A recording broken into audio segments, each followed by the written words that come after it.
Good evening, everybody, and welcome to Before the Gates. I'm your storyteller tonight, Eric Campbell, as always, joined here with my friends who are all dead. Oh. They're all dead, at least in the game. Oh. Or are they?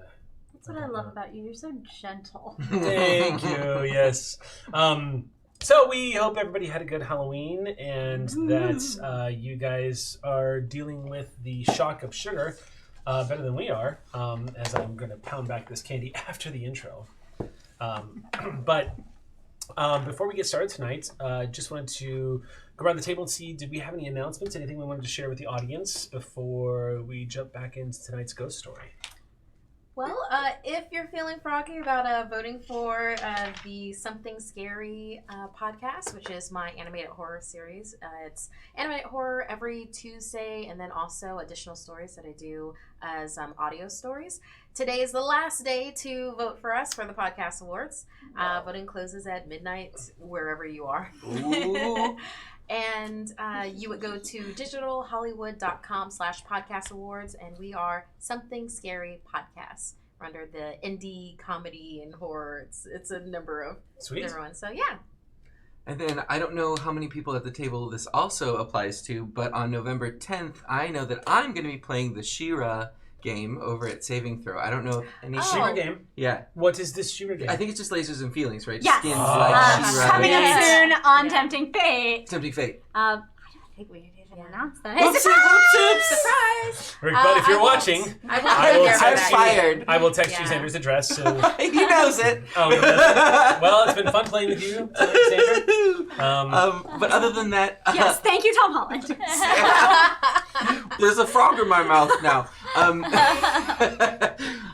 Also, tickets are still on sale for The Lost Odyssey, which is a D&D charity game that I'm going to be playing here in Los Yeah, Angeles. that's got a hell of a cast. Our friend David Nett's in that. And Deborah. And Yeah. And then Matthew Lillard, Satine Phoenix, TJ Storms, All the faves. Kate some Welch, folks. you know. Some folks.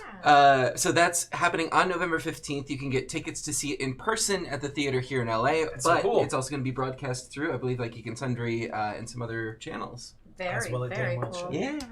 Yeah. Anything else? Does anybody have? Oh, and I'm playing Ricky Huckster from Relics Meredith. Okay, are you done now? I'm sorry. Trying to figure out what Oh, we're and doing also- at school. Okay, yeah. What about y'all? Got anything you'd Oh like my to- gosh, right now, no. I mean, I guess I'm playing She-Ra. Oops. Lasers Oh, and no. feelings. I know I feel bad. Unfortunately, I won't be there that day. Oh. no. Oh, no. I'm sorry. But Sam. Yes, so this weekend is the beginning of the extended season of Long Beach by Night here on Nice. QueueTimes. Yeah. Congratulations. Thanks to popular demand, we appreciate you. We are extending the season by another 4 episodes. That's starting, continuing, I suppose, this weekend, Sunday, from 12 to 3 Pacific time, right here at QueueTimes. I'm excited. Yay. Cool. I have a mountain of things that I cannot announce. And the burden is terrible. You It know, is terrible. you're doing great. Such mountains can absolutely be climbed, my dear. Sometimes you... A joke from the past has rebubbled. Actually, that's a good group name. Rebubbled? No. This bubble. Joke Before from the past? before the yeah, we'll fill you in a these break. two will fill you in on it. It's a sex thing. Yeah, It is. Oh, it's a okay. sex thing. Oh, So quiet as part. we jump into tonight's game, I just wanted to give a quick thank you to everybody tuning in tonight, who's joining us for our part 3 of our little ghost story of 6. It's a real pleasure to be running games here at QueueTimes. Don't forget to follow, like, subscribe, all that stuff that they tell you to do all the time. Supporting the channel supports the show, and thank you so much for watching tonight either way. With that, I think we are good to get underway. So Oh, boy. let's go ahead and continue our ghost story tonight. That's what it is. We went live just as you said that. Yes, we explained mountain climbing to Markeia. So that's For what such a that haunting was. and serious game. Oh, sorry. No. I match my hair. Gaming, first and foremost, should always be about fun, and we haven't seen each other in a week, so it's good to, like, sit down and, well, except for Sam and I see you, like, all the damn time. I also sit down. I thought that's what you were going for. Yeah. No, I'm not there. All right. Anyway, Yeah. serious. We're dead. Yeah, to the dead thing. So, we actually left off when you guys had just begun to unravel a bit of a mystery. There was a lot of questions about this Darren guy that you found in Golden Gate Park.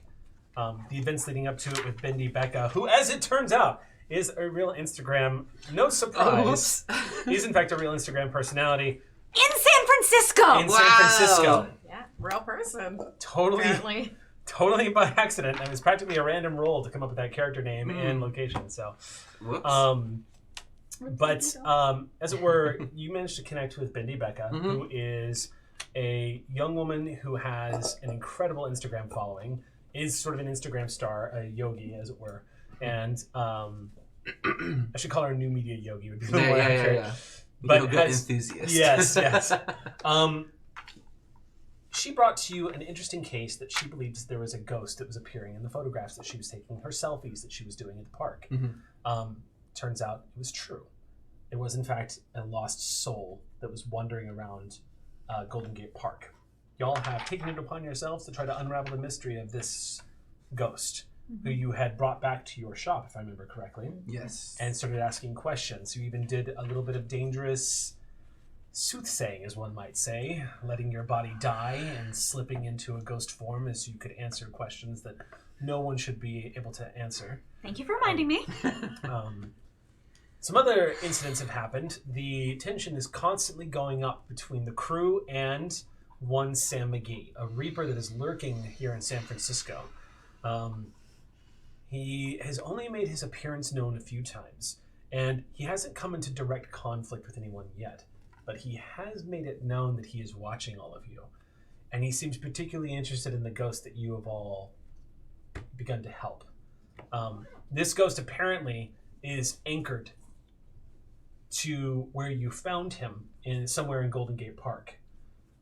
As you know, you accidentally discovered one of his bands in the last episode, possibly a Bane. Yeah. The reaction was strong enough that it might actually be a Bane, but it instantly caused him to liquefy into whiskey and essentially be ripped away and pulled back into his anchor. But you also got a lead, a piano teacher, who apparently knew him in life. And where we pick up tonight was you had all just made contact with this piano teacher. Yes, I made phone calls. She is in Oakland, if I remember correctly. She lives just outside of San Francisco. So she's across the Oakland Bay Bridge. Michelle Curiel. According to what you were able to get from Darren, the ghost that you were all trying to help. So it was Darren McAfee? Yeah, McCaffrey. And information from him has been very spotty. I mean, he seems to be in a constant state of fighting off intoxication. And asking him questions, it tends to loop back around. He's a ghost that seems to be on the fringe, on the just the cusp of becoming aware of his condition. He's able to operate in a way that allows him to understand what's happening and go with you, but he seems to still think he's in the 70s. And he still thinks he's waiting for his lover to show up. Somebody he calls Bookie. Now, Michelle, you were able to get that information from from using the Oracle Insights and from investigating with Darren. As the sun set over San Francisco, you all had an appointment with Michelle the next day. Let's go ahead and start with sunrise over San Francisco. A heavy, thick fog, which is pretty typical for this town, is still waiting to be burned away by the afternoon sun. It is about 8:30 in the morning, and let's do this. Who would like to open the scene? Who would like to start tonight's story? I'll start. Juliet had a piano delivered to Betha's address, to her home, and And you live above the store? I live in a separate location. Separate location. Yeah. A little townhouse. I actually ordered two things. I ordered the piano to your house. It was delivered like promptly. I think if you weren't home to open it up, I was there to open it for you. But I think I got it from like a Costco or something like that. And while ordering it, they had like and you can get free shipping if you like tack on a few more $100. And so I think I bought a second thing, and I think I bought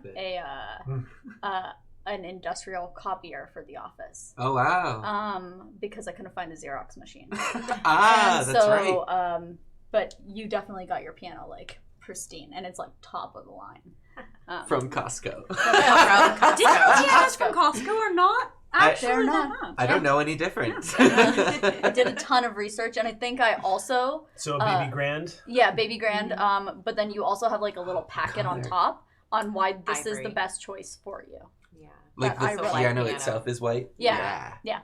Absolutely. Okay. Like a creamy Yeah. white. So early in the morning, movers arrive with the baby grand piano and explain that it's going to take them a few hours.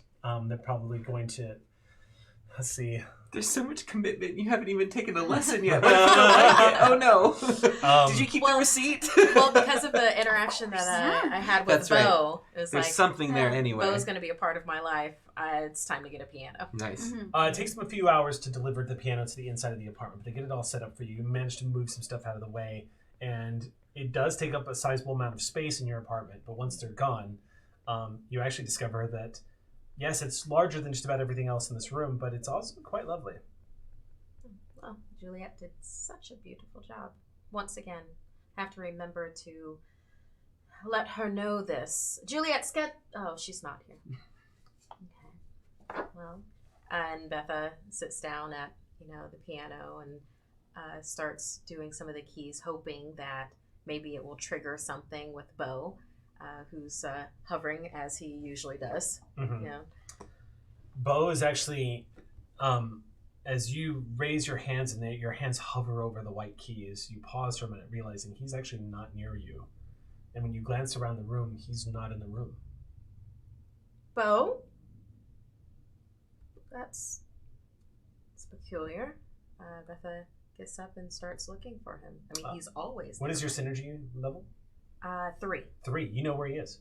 Okay. You can feel his presence in the next room. As you swing open the door to your bedroom, you almost have a start. He is standing on the ceiling and is looking completely stone-faced. Do you not like the piano? From what I could gather, it would have strong memories for you. I mean, I'll be taking lessons, and perhaps this would be a better way for us to connect, as opposed to the lovely dinners that we had where, well, it's like me having dinner by myself. Is there something wrong? He stares at you for a long moment, but it's not a blank stare. You can see purpose behind his eyes. He's not just looking through you. He's not just zoning out, as it were.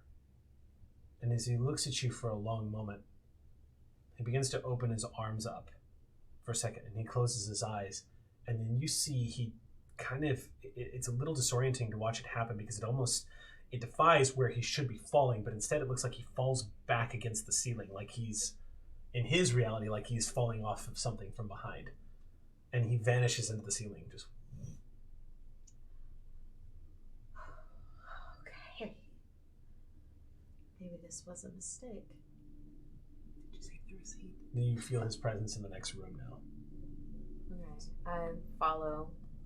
You kind of lean through the doorway to see what's going on, and you see him walking through your coffee table, through the sofa, as he's approaching this white baby grand piano.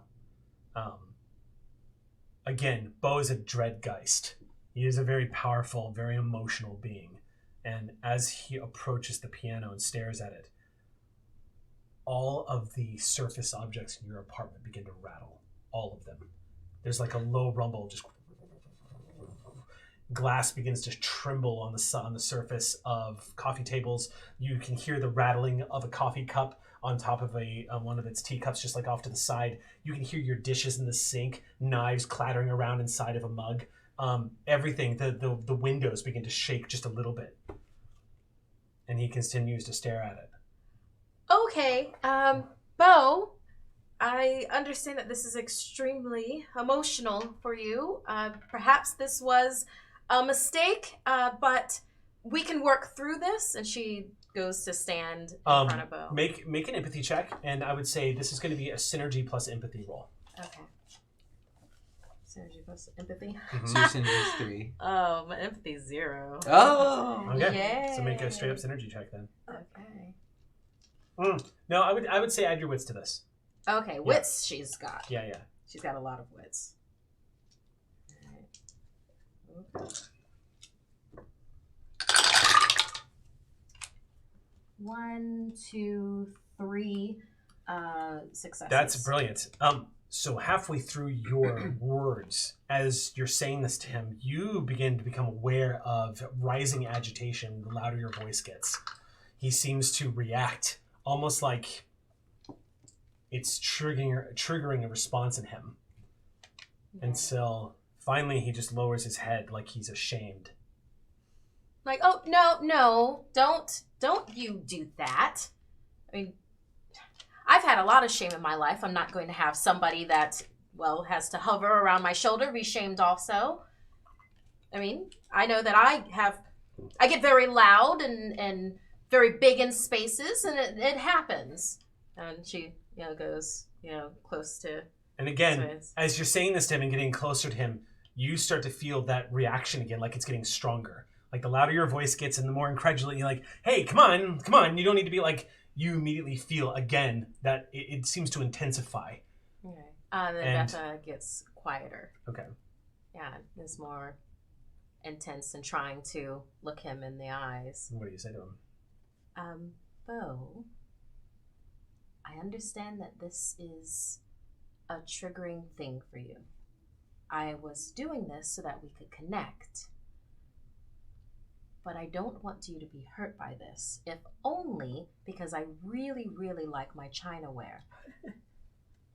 So, if you want me to get rid of it, I will.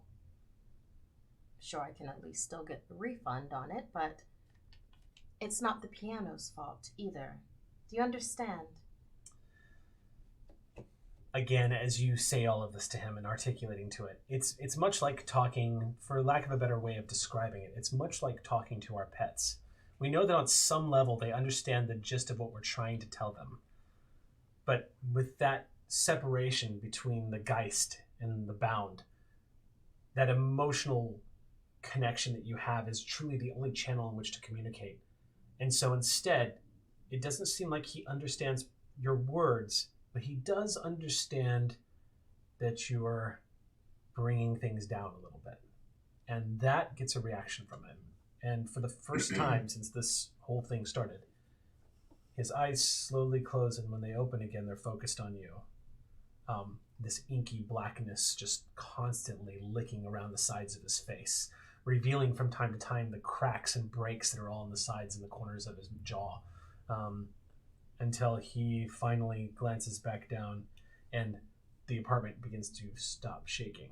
Oh, thank God.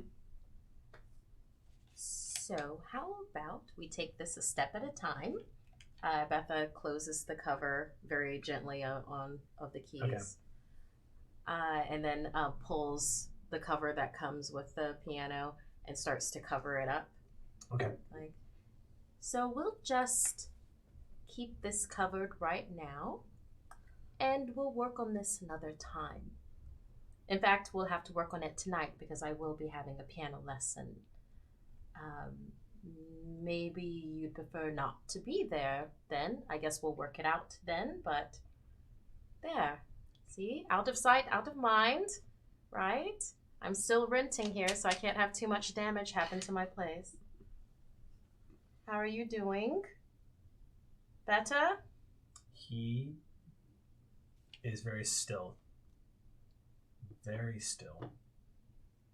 He has his hands folded together like this.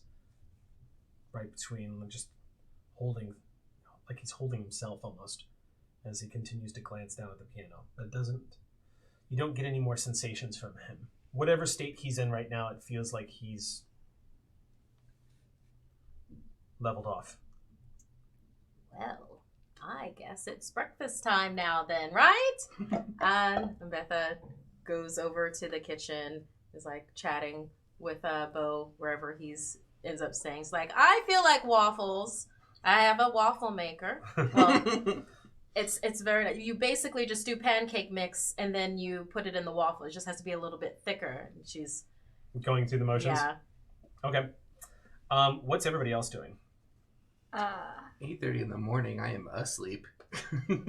I'm at so after they deliver the piano, I've told them to come to the shop and to deliver the copier. So I'm at the copier after it's being set up, and I stand back, let them set it up. Thank you so much. And the second they're gone, I think I like take the nearest thing I can start making copies of, and I just hit punch up the numbers to like 500. That seems like the maximum amount of copies you can make on a copying machine. I think it actually goes to 1,000. Then we're making 1,000 copies of this. It'll just keep going actually until you run out of ink and paper. Then that's I want to recreate the Xerox machine I saw. Okay. And so just get that smell of burning paper going. And I've tried to like move aside some of the shop stuff so that the copying machine is exactly where that Xerox machine was. Okay. And 1,000 copies. We're making 1,000 copies, and that's what Juliet's doing. She's making herself some tea, and she's watching this. As you settle down and just you're watching that almost fluid smoke of like the moisture rising off of a hot cup of tea, and listening to the soothing sounds of a printer just. You are aware that across the room is the apparition of a Geist, known as the Ticking Man. To anybody, again, I have to emphasize, to anybody else who would see this, would be a walking horror right out of the nightmares of children. Ticking Man, however, for you, even though every way he moves is like a clay animation, his extremely long limbs and fingers and narrow head would probably get him nicknamed Slender Man by people who wouldn't think to look any further than just that image as he kind of like tiptoes across the room. You're not sure what he's doing right now. But he doesn't seem to be reacting to the sounds of the printer. Okay. Yeah. So nothing yet from him. I look at him, and then I look at the printer.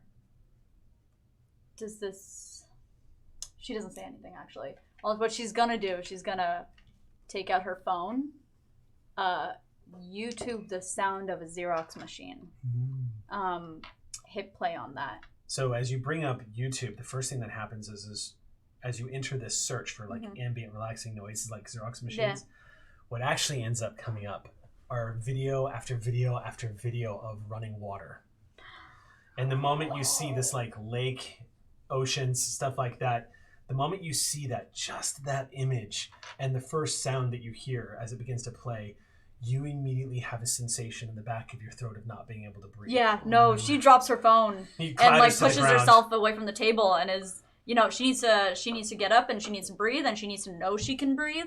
And it's just, she like inhales to make sure that she can like feel her lungs expanding. Your breath catches in your throat. Oh God. Something is stuck in your throat. No. I think Juliet panics. I think that she has a panic attack.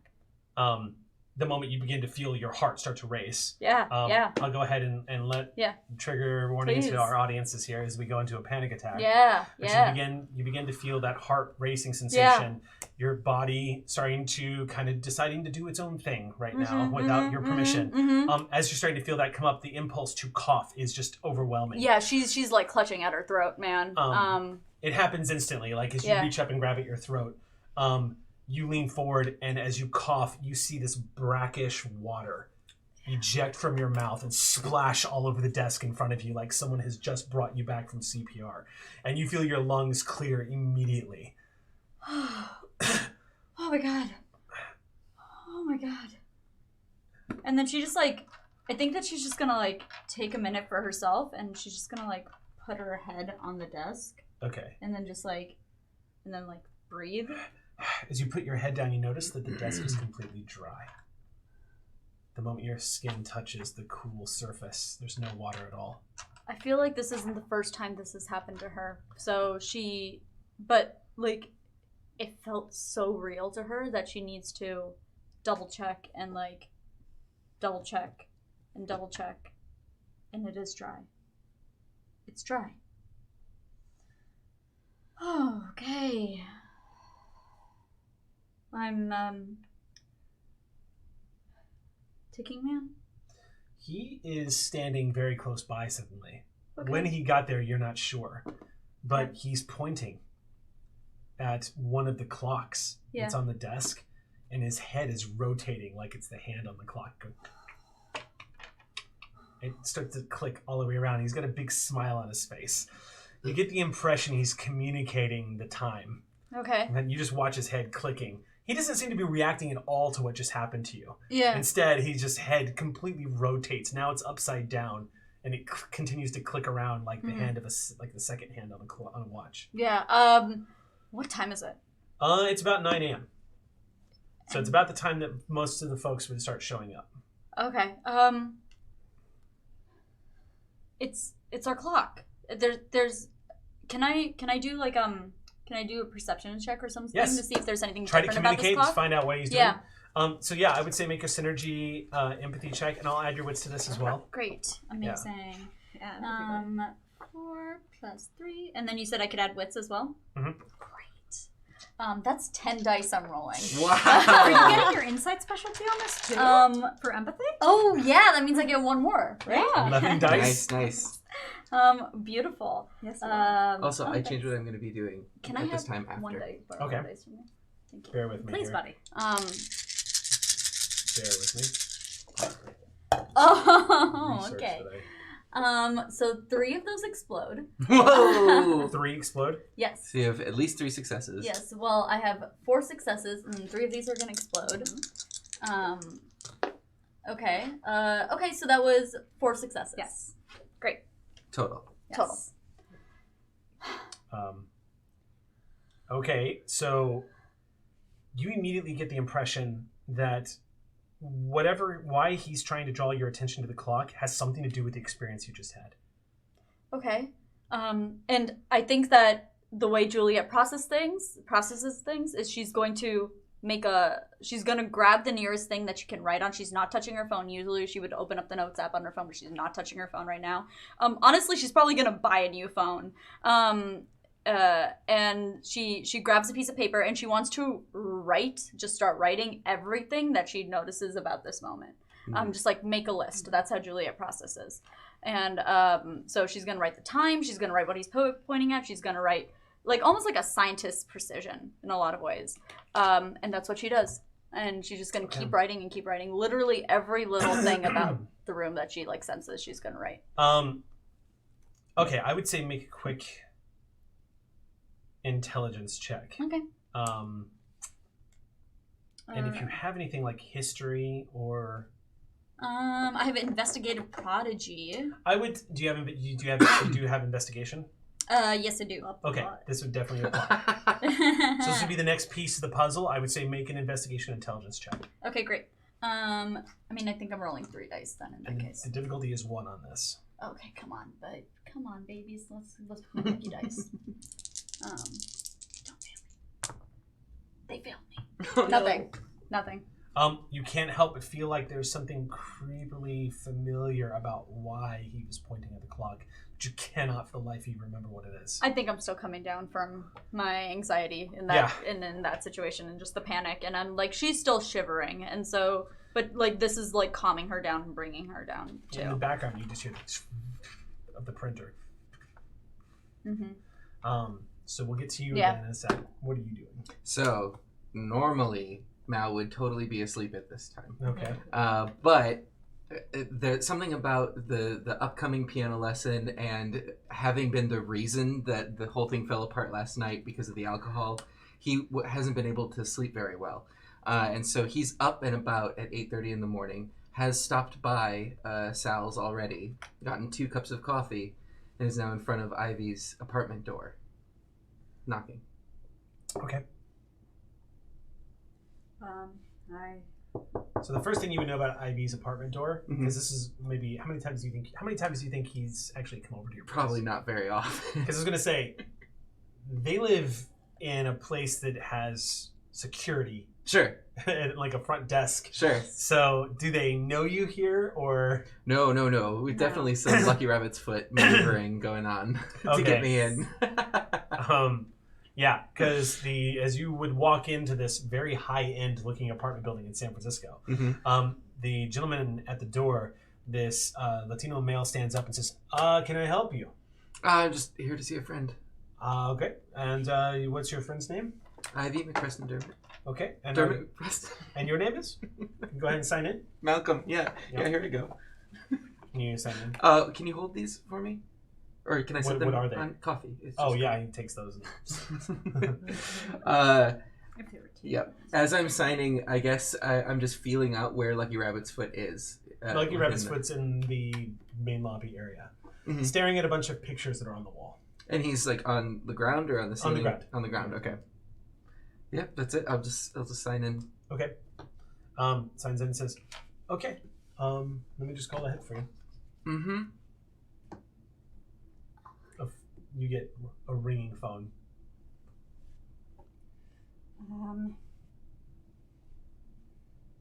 I put away the earnings report. Okay. And You see that it's the front desk of the apartment building. yes. Mix Ivy, we have somebody down here that wanted to speak to you. I guess it's a visitor named... Oh, I'm sorry, what was your name? Mal. It's Mal. Mal. Should I send him up?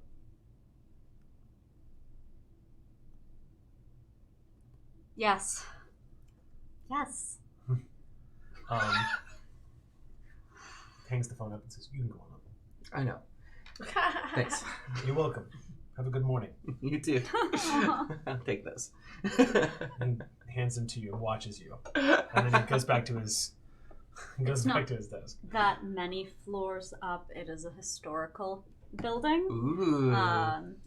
But it is the penthouse, like... So come to think of it, I don't think I've ever been inside your apartment. I've been to this building before. So when you reach the top floor... Surprised that worked. Yeah, that felt more like a business than an actual building. So it's kind of an unusual interaction between the person at the front desk of an apartment building. Yeah. But as you reach the top floor, it starts to really occur to you as the doors of the elevator open. It starts to really sink in. Rich. Ivy is fucking loaded. As the door, like the small glossed, like pristine tiles of like the 1940s, like gracing the hallway. You also see great taste too. It's also incredibly convenient One can buy taste. because not only like you also know that this is not only stylish looking but also incredibly convenient for a wheelchair user, in that these doors are styled in the 1940s fashion, so the brass handled doors are all about waist level for you, and they have these gorgeous like the apartment room numbers, but they also have some of these rooms have like frosted front doors leading into offices. But you see at the very end of the hall is the big suite where Ivy McDermott Preston makes their right residence. Cool. I see it now on the plaque. Some of the floor is noticeably slanted, and you can probably see just a little bit of signs that someone went to all the trouble of working with the city in a historical building to get it altered, and it got done. Yeah, that is the miracle. That's the takeaway. All you need to do That's is too be a unbelievable. multimillionaire. Yeah. It's very easy. Yeah, I'll definitely make my way down this hall and like sort of cup the coffees, and they've gotten cold at this point. And, But don't spill them. yeah, definitely not. But looking down, like my grubby outfit and like worn sneakers do not fit this landscape at all. So you're approaching the door. Greeting you, stepping through the door, is a very pristine-looking 1950s school teacher like Geist, whose head slightly hovers above what is probably their neck underneath this long collar. Looking again with that pristine jet black hair that's just perfectly oiled and like curved off to the side, with a very soft smile across these red lipstick lips. When she steps through the door, she doesn't look at you. She immediately looks at Lucky's rabbit foot, and you see this wash of like softness come over her face as she spots your Geist immediately. Lucky's rabbit's foot arranges its mask a little bit, shifting. He's done this a few times. You're starting to get a feeling that it's a nervous tick. Yeah, shifting the mask. The problem that you have with it every time he shifts the mask is you think you can hear things moving underneath. It makes sounds that are disturbing and slightly liquid in nature. So he just kind of shifts it around. Slightly. Yeah, without actually doing the sound effect, please. Thank you. Because I respect Sam and I didn't want to do earmuffs at this time. Thanks. So, a few moments later, you having all the indication in the world that he's at the door because Miss Lily stepped through the door. Yes. The door swings open. Hey. Good morning. Good morning. I'm sorry, I just figured you'd be up, and I'm up, and I'm not normally up. And at that point, you see beyond them is a wall of glass that overlooks a vista of the Golden Gate Bridge peeking out from a cloudy surface. I'll rush in. You Go can right to the see- window. You can see San Francisco. This is the kind of place that movie companies pay hundreds of thousands of dollars to film in. Without taking my It eyes was off only the the view. one, and we didn't have it credited. It was a bad Hugh Grant rom-com. It seemed gauche, And honestly. for some reason, it was a bunch of people who portrayed themselves as middle class, yet they were living like they were friends in Right. New York. Somehow you can be a journalist and live in a city. Yeah. Anyway. Without without taking my eyes off the view, I'll just hold my cup and like put one down, like out to offer. This is amazing. You get to look at this every day. Yeah. Oh, did you want this? No, thank you. More How for may I me? help you? Oh. Well, I assumed that something was wrong. Is everything okay with Becca? I thought it might have been a crisis management issue. Sure. Yeah. No. Yeah, I think everything is okay. You've had to turn your notifications off. Yeah. Everything is going well, and I don't exactly know how to handle success, but that's something else. I thought we were friends, so I didn't have anyone else to talk to. But I can leave if you're busy. It's fine. You came all this way. Sit down. Yeah. Oh, okay. The two of you, as you're about to turn and move, are suddenly both greeted with an image that causes you both to hesitate. It's a quiet moment that you might have missed in your conversations with each other. But from behind, you both stop and see that silhouetted by this grand vista of the window is the Geist of a school teacher or some woman holding the hand of a young boy wearing a rabbit's mask. The two of them are looking out over the city. It's the first time you've seen Lucky's rabbit's foot engage with somebody who's not you without fear. And the two of them, almost translucent, the morning light casts through both of them, whoever they must have been in life. There's an echo of familiarity. Maybe it's just as a commonality of the fact that she appears very motherly and he is a lost child of some kind. But you both hesitate as you spot this. They are the only thing that betrays that you are looking at two living people is the fact that both of them are still on a level that only the dead can be as they gaze out the window. This is nice for me. I don't feel the fear, and I haven't felt that in a while. As Lucky Rabbit's foot leans into Miss Lily a little bit, opposite, roughly his height, I lean my head a little bit onto your elbow. Just gently lay my arm around. The four of you are having a moment, and you're kind of getting an idea also as to what immediately grabbed Rabbit's Foot attention. But as the four of you are gazing out this window, you realize that this is the first time you've looked over the vista of San Francisco and been able to see it through twilight. Because before you isn't just a bunch of buildings that normal people would see if they were flying overhead. You see both that which is and that which was. Buildings that burn to the ground. Skyscrapers that don't look like that anymore. They've either been upgraded or changed, or like names have switched over. You see wide city streets in some areas where things have become docks. And every now and then, looking into the streets below, you think you see things through the fog, like a carriage being drawn by a horse that does not look like it's from this time period. You're catching a snapshot of San Francisco's ages past, things that have long since died and vanished from the cityscape. And it blends in and out as the morning fog begins to burn away.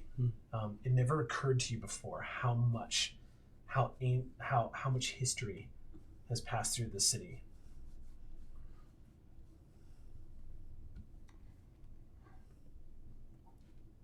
I mean, I know that money doesn't buy happiness, but this is pretty great. It buys its way out of rather a lot of stress. I'm sorry. I was cranky earlier. I got no sleep and a very bad email last night. So, do you want to talk about it? Or not?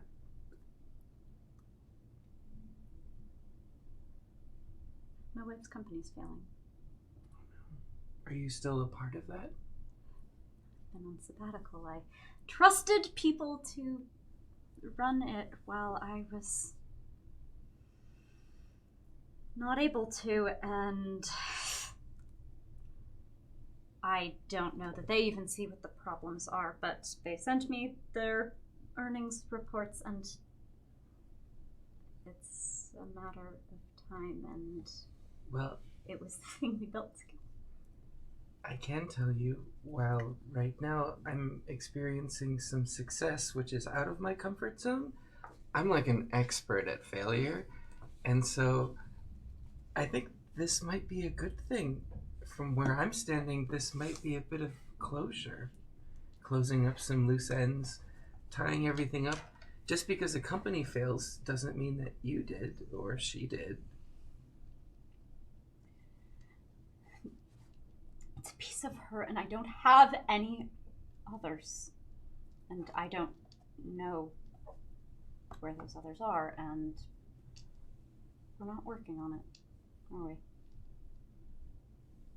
I know I'm not the only person in the world. I know depression makes one selfish sometimes. But it hurts. Yeah. Very badly. And that's all real. And that's what you're feeling. But I know that of all people, you're the one that's going to bounce back the hardest. I'm not, though.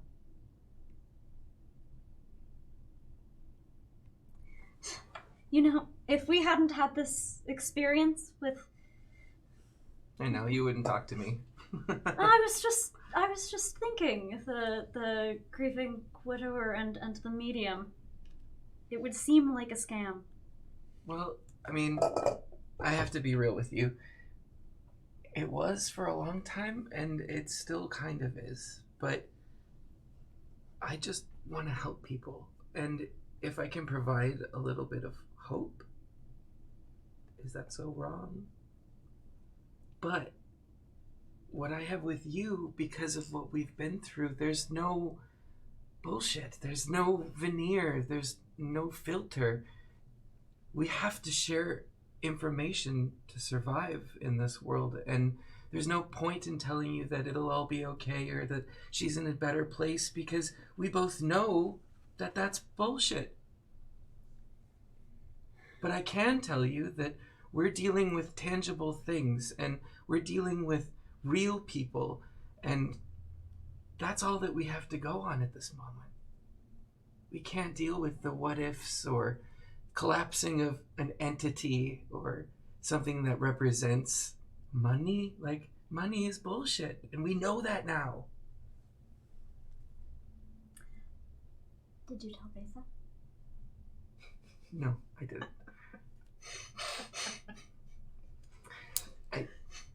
I don't want to get hit. But do you see what I'm saying? The last piece of your wife is in some company that has her name. The last piece of your wife is in you. And how would she want you to use that? Last piece of my wife is out there somewhere, and Sam McGee saw her.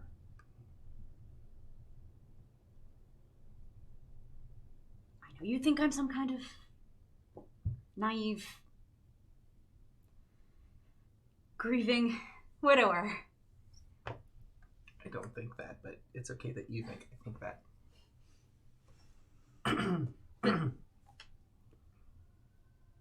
But she does have an unfinished business. She had me, and I came back for her. And you're important enough to be worth coming back for. But we don't know how any of this works. And the only way that we can find out is just to keep going. Because the more people we help, the more we find out. The more rules we learn. The more places we go. What do you want to do with all this? I have to make up for what I did. I have to help people, really help them. No bullshit. Some of these spirits, they hurt people. They don't know what they're doing. It's helping both those in Twilight and still alive. But that's me. What do you want to do? I know what you want to say. But really, what do you want to do?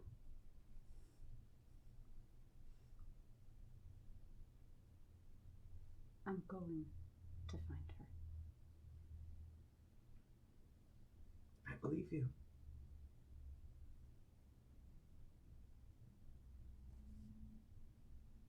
There is very good coffee in the kitchen if you'd like some. Oh, yes, please. Oh my god, this stuff is terrible. You are insulting Sal's coffee. It's just because it's cold. Fucking excuse me. Who taught you that word?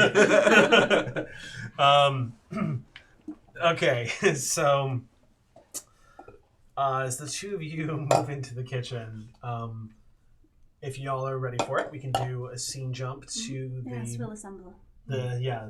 assembling in the Avengers Hall, as it were, the shop.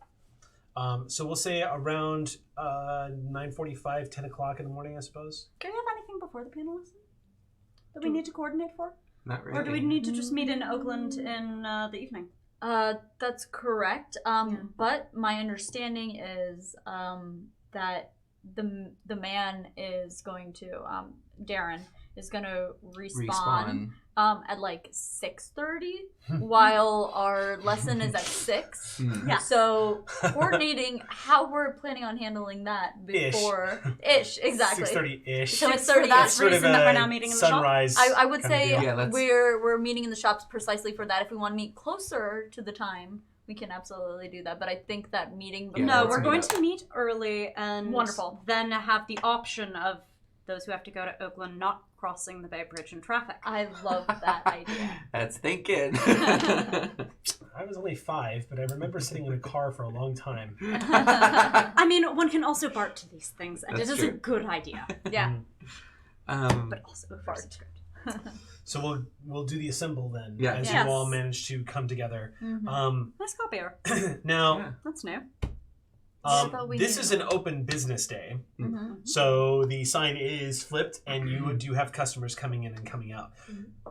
Now, it might be that the nature of your shop, Betha, is something that helps people cope with it, but you definitely get a sense that with all of you gathered here and your Geists in attendance, that the living that pass through here, shopping and looking for goods, may not know that they're aware of something, but are apparently feeling a bit. Some of them are having that subtle sort of background effect where you know you're about to enter a haunted house, and so you're either like, oh fuck, or you're excited, like, oh, this is kind of cool. Like, there's obviously a very subtle background effect taking place as people are passing through here. Yeah, Some of that it's plays exciting. it up. Yeah. Some of it Definitely plays Okay. it up for the customers. Like, Um, do you feel that as you walk in? No other store, no other holistic and spiritual working store in all of San Francisco can you actually feel the energy change when you walk in. You know what makes it better? If you buy some of our crystals, we have a sale right now, actually. Buy 2, you get your 3rd one half off. At this point, you hear like the ding-ling-ling of a door opening. Okay. And in comes Mal lugging this like card table that's folded up. And he's like, hey, Betha! And I just walk over to the corner and start like setting it up rather loudly. I'm just holding the door and trying not to get involved in that entire mess. We took our car with the Yeah. Well.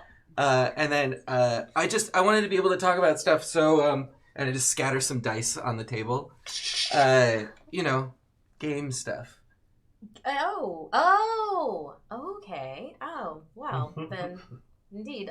We'll discuss that then. We'll just set up here. Right. Copier's still going. It's just, it What's hasn't that stopped. smell? How many Yeah. times has it jammed? Because it's a copier. But it's also industrial, and we just started. Yeah. I understand, Fred. I think that we're about to hit our first jam in like the next like 10 minutes or so, maybe. Call it when it happens. Yeah, absolutely will. I need the sheet music 5 minutes ago. Juliet's running cash register. Okay. Juliet, I don't remember asking you to buy a copier. No, I was proactive. What are you copying And, anyways? And I'll grab one of them. Yeah, what am I copying anyways? I think it's something really dull. It's like flyers for the store?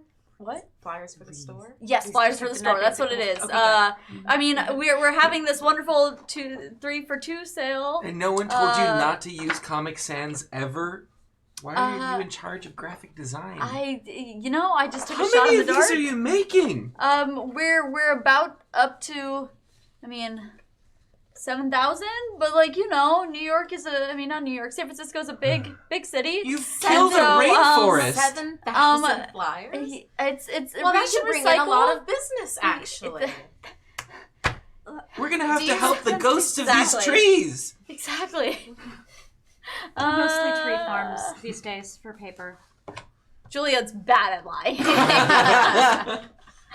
And I'll never get that many distributed. it's think but I'm we gonna could- try. We could stop by this point, though. I just think we need a few more and the jams.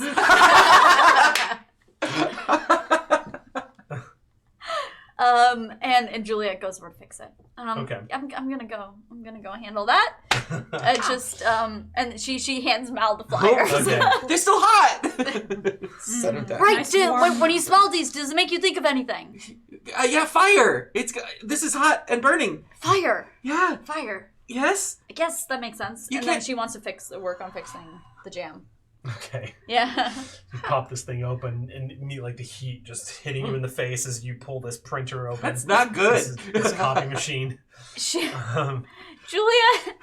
So, I think there's the part of Juliet that is actually like the part that when I took an investigative prodigy, that she is very much like she loves this like mystery solving stuff. Like deep down, she's like on the surface, she's like I'm prim and proper, but inside she's like I'm Nancy Drew. And On the inside. On Right. the inside, it's thinly veiled. She's a world's worst liar. So like this blast of heat comes out, and she like looks at Ticking Man, and she's just kind of like trying to waft some of the smell at him to see if he reacts. Yeah. Does Juliet, are you okay? That's a good question that answers itself. Ticking Man doesn't react. He just grins at you like a Miyazaki character. Oh my god. And just kind of stands there watching you do this. Otherwise, doesn't really have much of a reaction. Juliet shudders because it is very creepy. She's like, okay, maybe that was the worst idea. Maybe I just bought a copier for no reason. What did you just say? The rules of acquisition are about to start making an appearance. Nothing. All sales are final. I double checked this morning. Okay, so you bought this How was the copier and it piano? wasn't... How was the piano? I'm trying to pivot. You say out loud.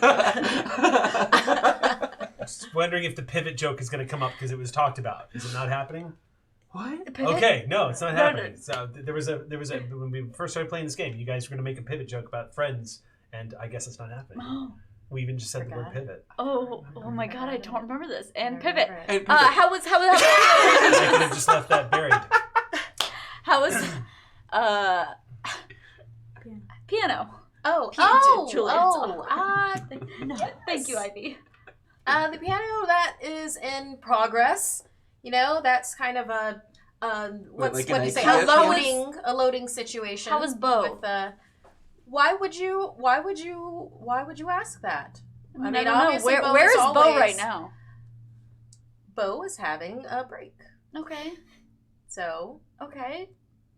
You know, just there were a lot of things that were attached to memories of Bo with piano playing, also involving his family and family death, and did not take that into consideration when I'm sorry, just what? had you deliver a piano to my place. And Bo's family's death? Yes, it was a vision that I had with Bo. It was reliving some of his memories. It happened right before the very unfortunate whiskey incident. Oh my god. Yes. It Do was quite traumatic. Feel different for knowing? Well, I might have gone in the wrong direction with having a piano delivered to my place, or it might be a blessing in disguise. I don't know. I mean, at least the piano can be refunded, unlike this copier that you're trying to make me not pay attention to. I paid for the copier by myself. I didn't charge it to the store at all. Well, at least there's that. But now it's just a jammed copier here. I think you might be the first one to remember. And nothing's different? In what way? I don't know. I just thought things would be different if we remembered. But I guess... Remembered our Geist's history? Yeah. Well, it is a little different for me. I'm able to understand Bo a little bit better.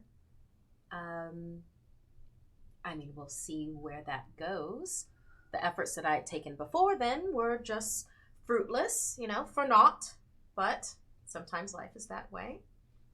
But yeah, I don't have any particular things to go off of with Bo. Like, I can't tell you a region or a family name. It was just experiences. And he's still here, and you're still here, and... Yes, but like I said, Bo is taking some time right now. Okay. But don't worry, he's nearby. Just, I understand. Sometimes you just can't be near what frustrates you, which is me. Julia just looks at the Ticking Man. That's all. And then she goes back to fixing the copier. Oh, actually, Julia, if we could, gather around, we have a story to tell, he says while looking at a customer. This customer is just looking at, one of these Pema Chodron books and just goes... Just a story to tell. Gather around the table. Juliet's so bad at being telegraphed, so she's fixing this copier. And then... Do you work here? Sometimes... you may know me from YouTube. No, okay. No, sorry, I don't watch YouTube. I play Dungeons and Dragons. Do you know here. Bendy Becca? No, sorry. No, I'm okay, just never mind. book shopping. Yes, no worries. In fact, we have a couple of first editions that are closer to the back if you wanted to take a look at those. I'm not a collector, just book shopping. Oh, Yeah. okay. Well, enjoy yourself. And then Thank you. also, with any purchase, you get some incense free. Oh, Yes. Great. 1 stick per customer.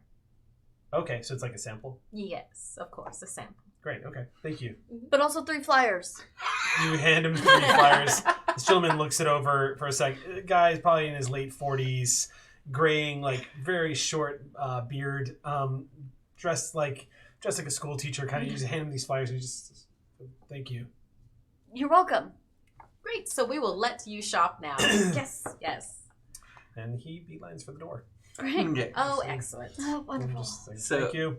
Mal takes Walks out. 4 D10s, just Okay. anything, Okay. and says, "Okay, so are we doing A team, B team, or no? Let's do A team and Now, team 1. can you let me know what in the world that you are doing right now? I mean, I'm We've got to do a lot of stuff tonight, right? Okay. In the game, and I thought that we might be able to divide and conquer. Right? If we're worried about Darren resurfacing or respawning back at the location, maybe Team 1 could be there to make sure that Sam doesn't get a hold of him or Right. endanger him in some way. But Team A needs to be at the piano lesson and could maybe gather some information or put the story together. Oh, okay. I see what you're doing now. So we're not actually playing a game with dice. Yes, we are actually playing a game Oh, with dice. Ivy's low-key Googling, like, these dice and trying to figure out from context what's going on without, like, Yeah. before we get to the stage where we ask Juliet Juliet, is- what is this D10 nonsense? No, it's you. This is Let me you. Google that for you. Yeah. Juliet is trying to appear present, but she's still working on the copy. Ah! There are only 3 places that it can jam. Well, Usually. Yeah. obviously I would have Just to be checking at them the all. piano lesson since Yeah. I'm the student. Mhm. But if, for instance, Sam McGee ends up being there, Mm. you know, at Golden Gate Park, then you would probably want the Ticking Man Mhm. to also be there. So I would I assume don't that think puts violence is the answer for this. You... No, it's more of intimidation Or it's- defense. Yes, it's you know, like an arms war where you have to show your arms sometimes. And you, when you say that, you could see that Juliet just like doesn't really like that. We need to Well, keep think about Darren it this safe. way: if Sam is there, would Can you we want... maybe vote on it? Yes, I vote that you come with me. Okay, but all in favor of Juliet and Tiki Man not going and not using intimidation or violence, raise their hands. Oh God, majority rules. Okay. You can be the purple one. Okay. I'll be the blue one. Okay. Team A Okay. will go to the spot and Okay. see if we can protect Darren McAfee. And then Okay. also I can use one of my haunts to make sure that, well, I can see other locations, and I can make certain that you will be all right. Well, at least for when you arrive, until I then have to do the piano lesson. Also, let's just set our phones to record the whole time. That way we can get information that we might miss from the lesson or can record any encounters that we might have at the spot. Ivy will start setting up like a Discord voice channel or Oh. something, so that way we can just live check in on each other. Yeah, we'll just Right. all use our Juliet. phones that we all definitely still have. It's a brilliant idea. And Juliet is already halfway to the cash register desk, and she's in the midst of like pulling out like 4 walkie-talkies. And I'm guessing you also just bought? Yeah. Just And throw then it it's in like, the oh cart. no, just never mind. But they're like childish walkie-talkies, so she's like, oh no, the phones are actually probably a better idea. Yep. Okay, we're going phones. Just picturing you like sliding into into the frame like Marty McFly in Back to the Future Yeah. 2. Doc! Yeah. Very enthusiastic about this whole Yeah. keeping contact thing. Yeah. Okay. If the 2 of you are going to where Darren might be, I realize there's one thing that he mentioned to the two of us early on that might add some context for you. The first thing he ever said to us was, Bookie left me. Mm-hmm. And he died of alcohol poisoning. Mm-hmm. A chronology suggests itself. Wait, do you think the Bookie never made it to the meeting? Or went there, broke up with him, and he drank himself to death. Oh, no. But then what does Michelle have to do with this? We have to figure out what Bookie's name is. That's Faith what and I have to find out. That's what we will find out. In fact, and Ivy, there's something that I wanted to talk to you about. You know, traffic can be a bit crunchy around the time that we're going to be going to the meeting. So I thought, Yes, I think the BART's a much better idea. oh, I was thinking a helicopter. What? I'm sure that you have one of those. We could pop that over there. I mean, That probably have a fleet of helicopters. I've always wanted to travel in there one. aren't convenient. The accessibility around helipads is frankly a nightmare because of roof access rarely being wheelchair accessible. Oh, well, damn. It, The BART it came sounds up a fun, couple though. months ago. I think that they would do better about that. You can use my BART pass. Yeah. That's very kind of you, but mine is discounted now. Fair. Valid. The BART. Alas, no The fun. BART. Well, yeah, not this time. Because Unless you where count is Civic Bo? Center Station as fun. Bo's here. Yeah. Bo is Not. moving about. I mean, typically what happens every now and then when y'all will glance over at your Geist, they'll be engaged in some kind of behavior that is very reminiscent of what you see the dead do sometimes. Sometimes they literally just wonder. It's difficult to really describe what it is, the sensations and feelings you get from them. But sometimes they just need to move, and they'll float through things, or walk through things, or they'll stare or interact with something without actually touching it.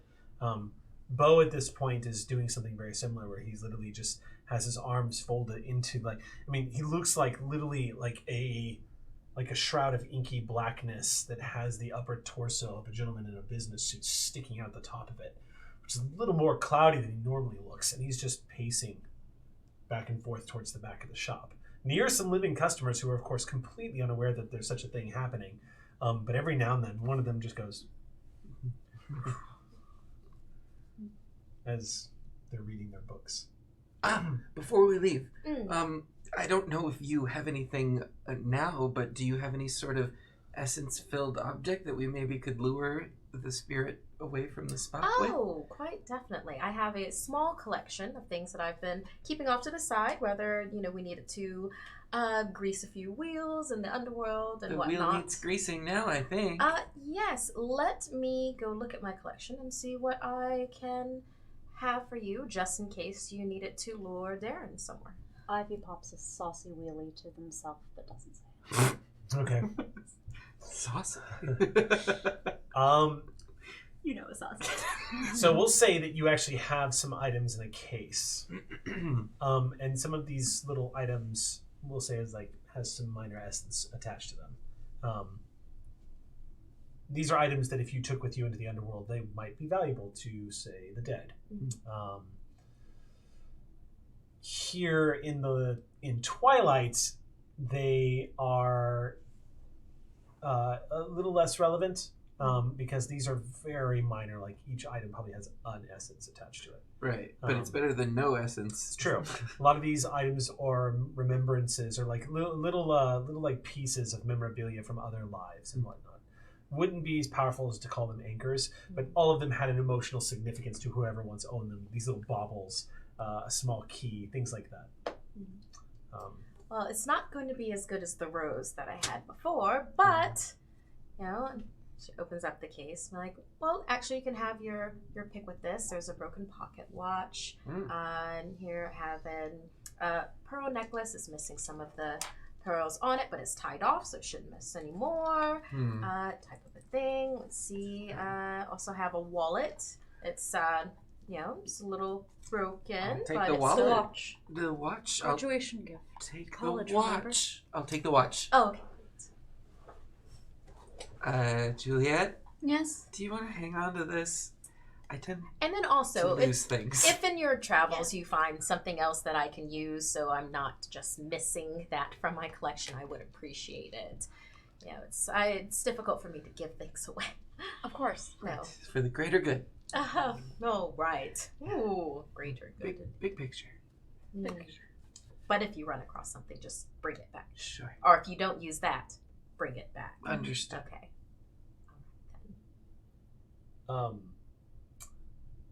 A perception check from everybody would be very useful right now. Okay. Mm-hmm. Oh, lovely. Also, just Nothing as a about that note, is worth it. Lucky Rabbit's Foot has an ability that's up that has -2 dice to any perception on them. Okay.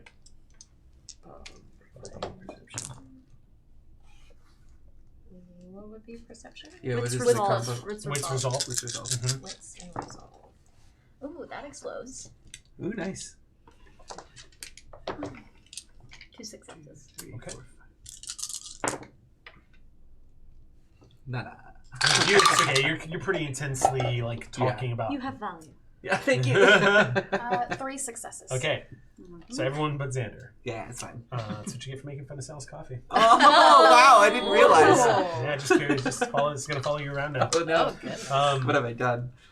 So it happens kind of one at a time as y'all are having a discussion, but one of you looks up and one of you catches the other one looking up, which causes them to look up, and it just has this domino effect.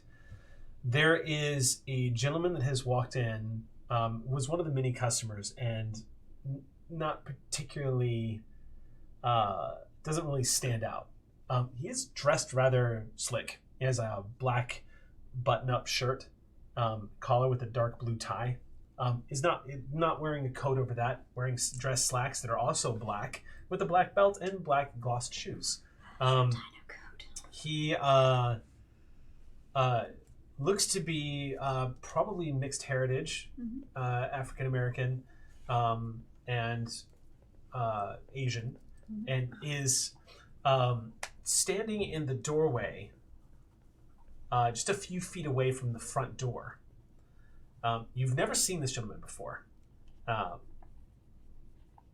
And you would have recognized him because he has very handsome features. He's very chiseled. He looks very and he looks like he's in good shape. The only indication of his age is just the couple of white streaks that he has forming just above the back of the ears.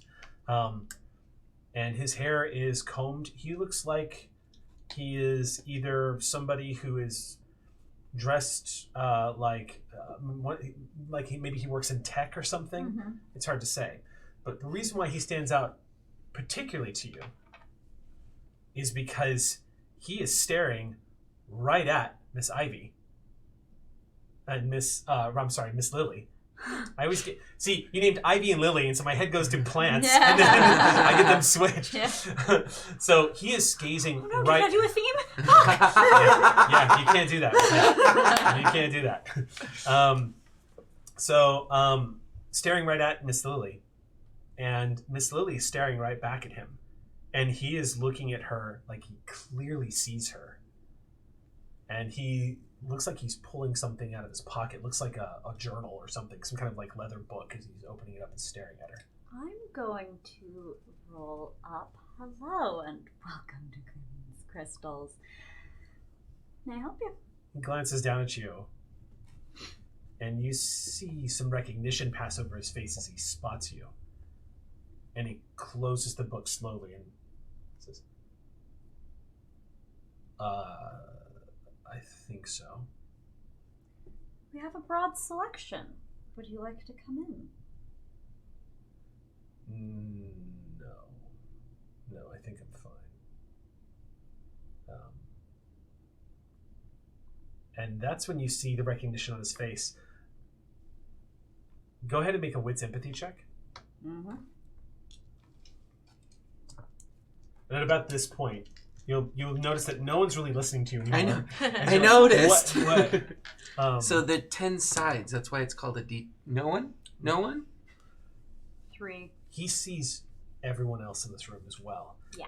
His eyes fall upon Bo, and they just glance across, and he lowers his eyes for a second, and he says, "Forgive me, I did not know this was someone's turf, I should say." Oh, it's called an RPG. It stands for role-playing game. Are you calling out to him Yeah. from across the room? Yeah. He glances at you, and he looks at the rest of you, and you see this recognition come over his eyes, and he says, "My apologies. I thought I was walking into a simple store. I shall respect this space and bid you a good day." Becca walks up behind Ivy. And as you approach, he looks at all of you and says, "Forgive me. I did not realize this was a sanctum, as it were, or whatever it is you would choose to call it. I thought I was simply walking into a place of business." Do you play? How do you see them?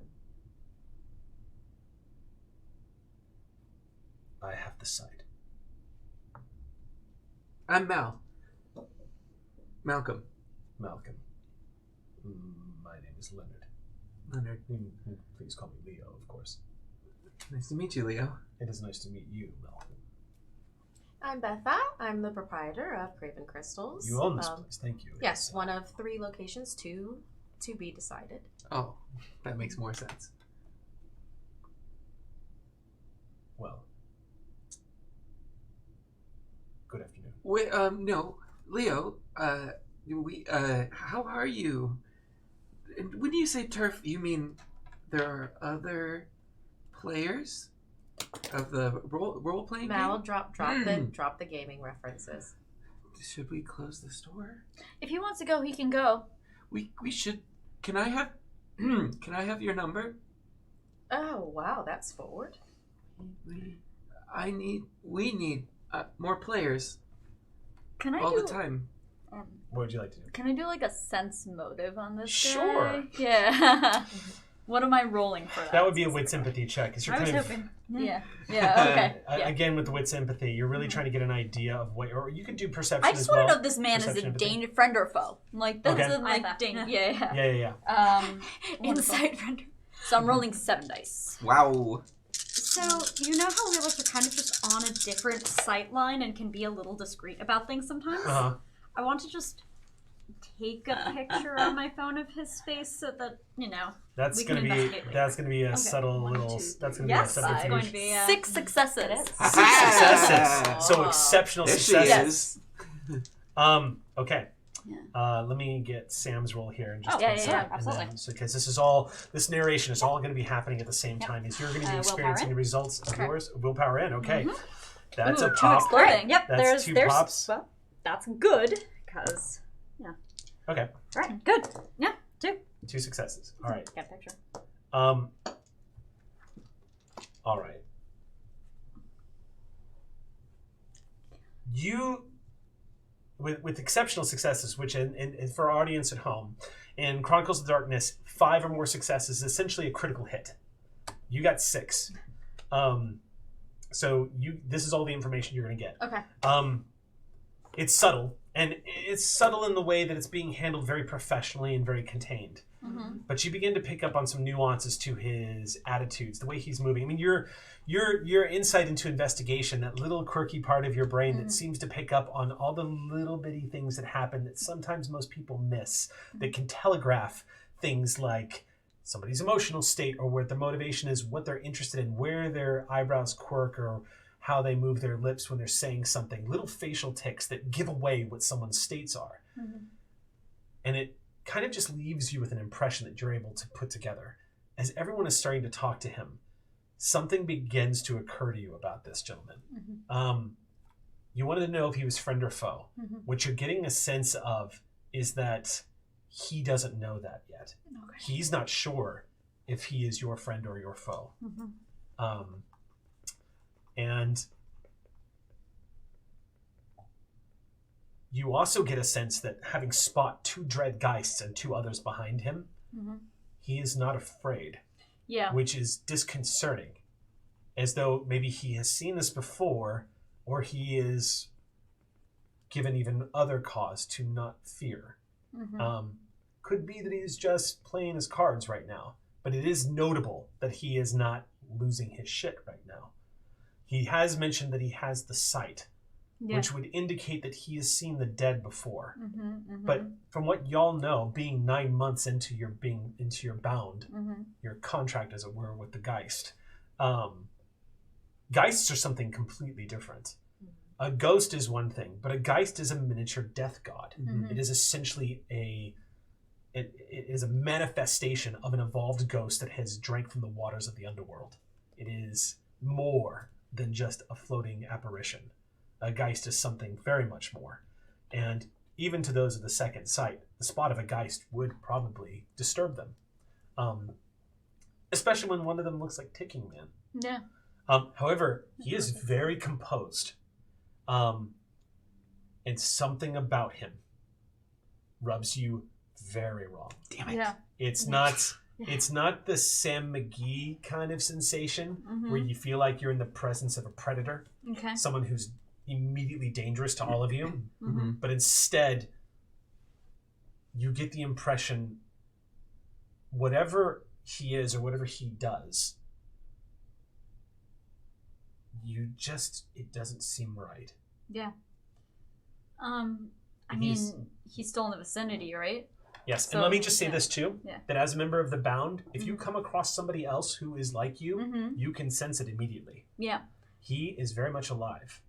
Yeah. Oh. So can I have your number? What Okay. was? Yeah, we'll get to that in a second. Now, what was I your got check? you. So, but remind me what your check was. For Picture. I was just trying to discreetly snap a shot so that Okay. I have Okay. so that we do the thing and Okay. I have Snap a people shot. who find out Yep. things. Yep. He is. You know, you say that you have the sight, but as far as I know, we're the only ones around San Francisco that have these type of ghosts, but you seem to be extremely comfortable. Even if I had the sight and walked around, I'd be shitting my pants right now.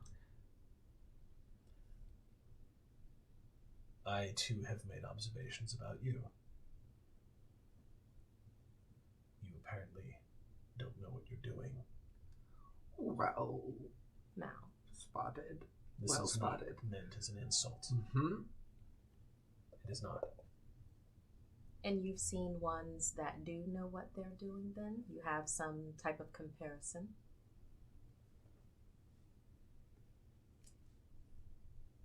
Not necessarily a comparison, no. Got you there, huh? Thank you so much for your time, and I'm sorry to have invaded your space. It was not intentional. I think you knew what you were doing when you came here. I think so too. I'm all right with leaving you with your opinions and impressions. Listen, I don't think like that. I don't think that at all. I just wanted your phone number to talk about other stuff, because I'm really interested. And like you said, we're kind of playing it by ear, and someone who could... Now, Listen, it wouldn't help to have a dungeon master. oh, you and your games. This How- isn't gaming time. How long, if you don't mind my asking, has this been your situation? We do Listen, mind you asking I will that. answer your questions. No, we won't. I will. No. For one digit at a time of your phone number. What? Now. I've set my rules. I think maybe we should close the shop and actually have a conversation. Yes, if you want to get right on that, Juliet. One digit for one answered question. This is a busy shopping day. We are not closing the shop down. That's Are what you Okay, we're not Upstairs. closing the shop down. Upstairs. Upstairs. That's what the lounge area is for. To join us. No. Forgive me, no. Aside from wanting to respect your space, I am feeling somewhat unwelcome at this point. I think it would be best if I go. If you would like to communicate again, I would be happy to come by some other time. Right, then leave us a card and we can communicate with you. I know where to find you. Aha. Do you want my Well, number? No, thank you. All right then. Have a good day. Yes. Be on your way then. Here's a flyer. I'm fine. And he glances back up, and Lily's looking at him suspiciously as he looks back at her. And the way he looks at her,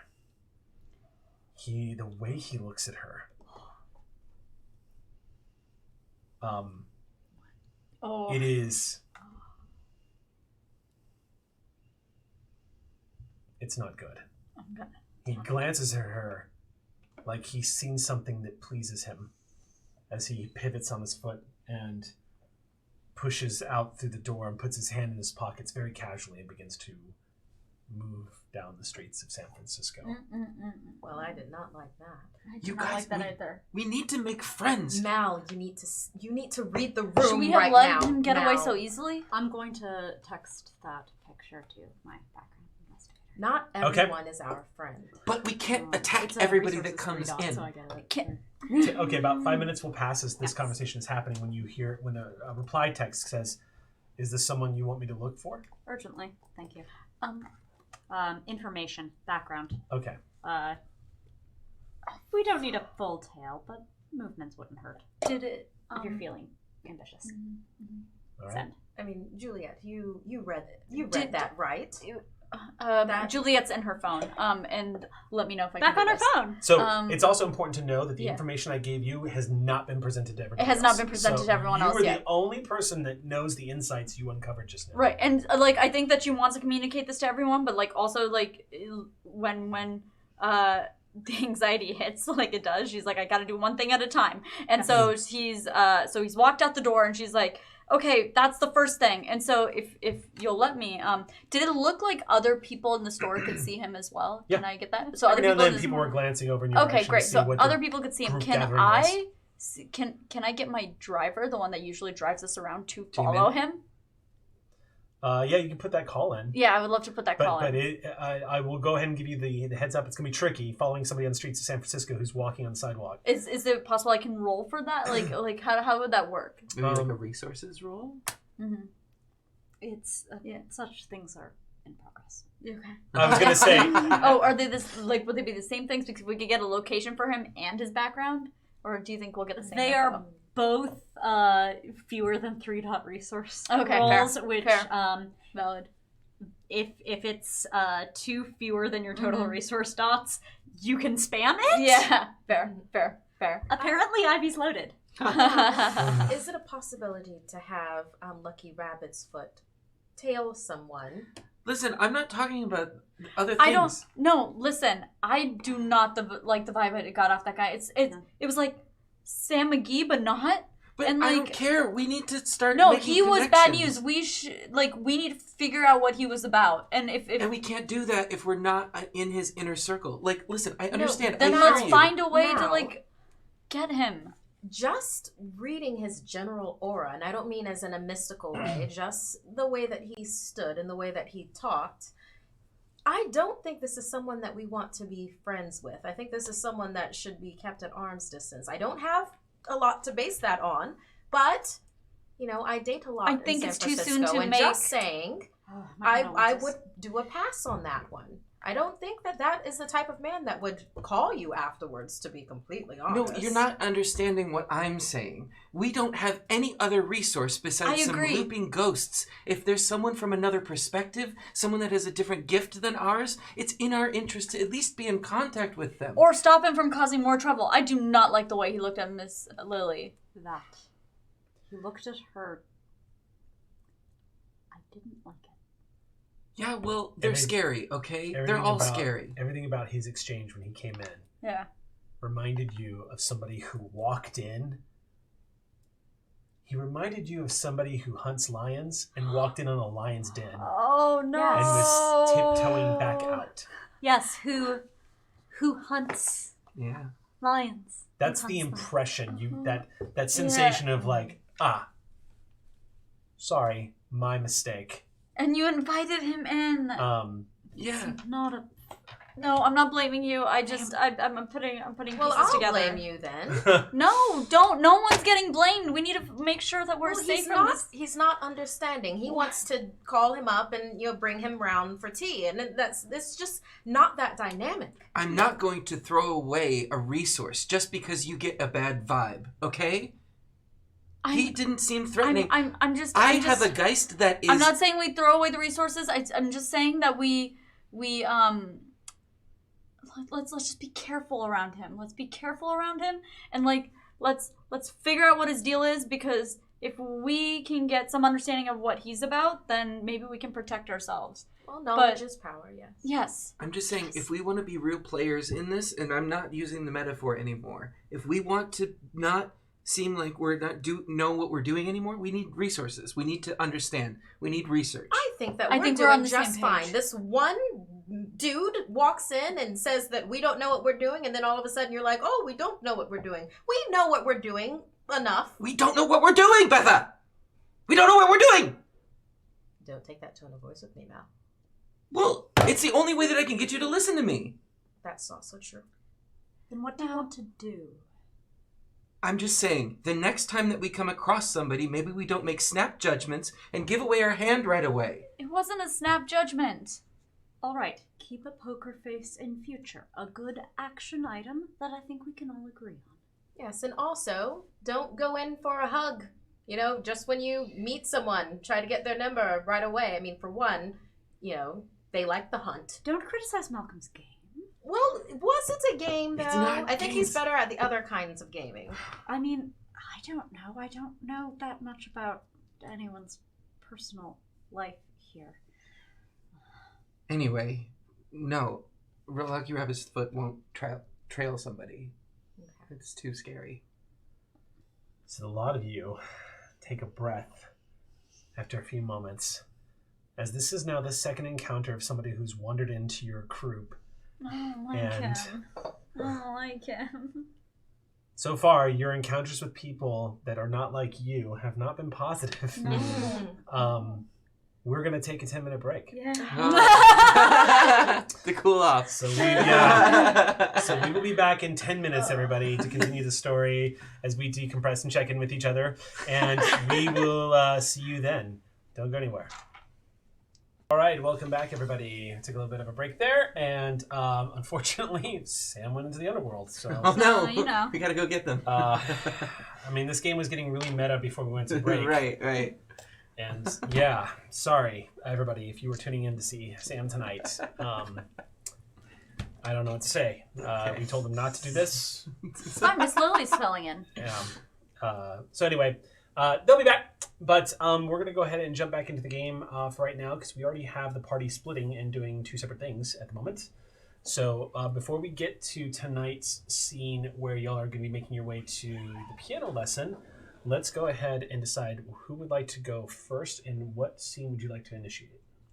Well, I think probably they should go first, but I want to do my haunt. Okay. Eyes in the painting, casting a boneyard over Golden Gate Park to be able to see what is going on, see, feel, taste, smell. Now you have to be in Golden Gate Park to initiate that ability, correct? It doesn't look like that in the manual. I'm going to rule that you have to be there to project your plasm into that area. Okay, then it's only a mile Yeah, away it's not from the that store, far so from it's y'all. not a. It's not that far from Yeah. y'all at all.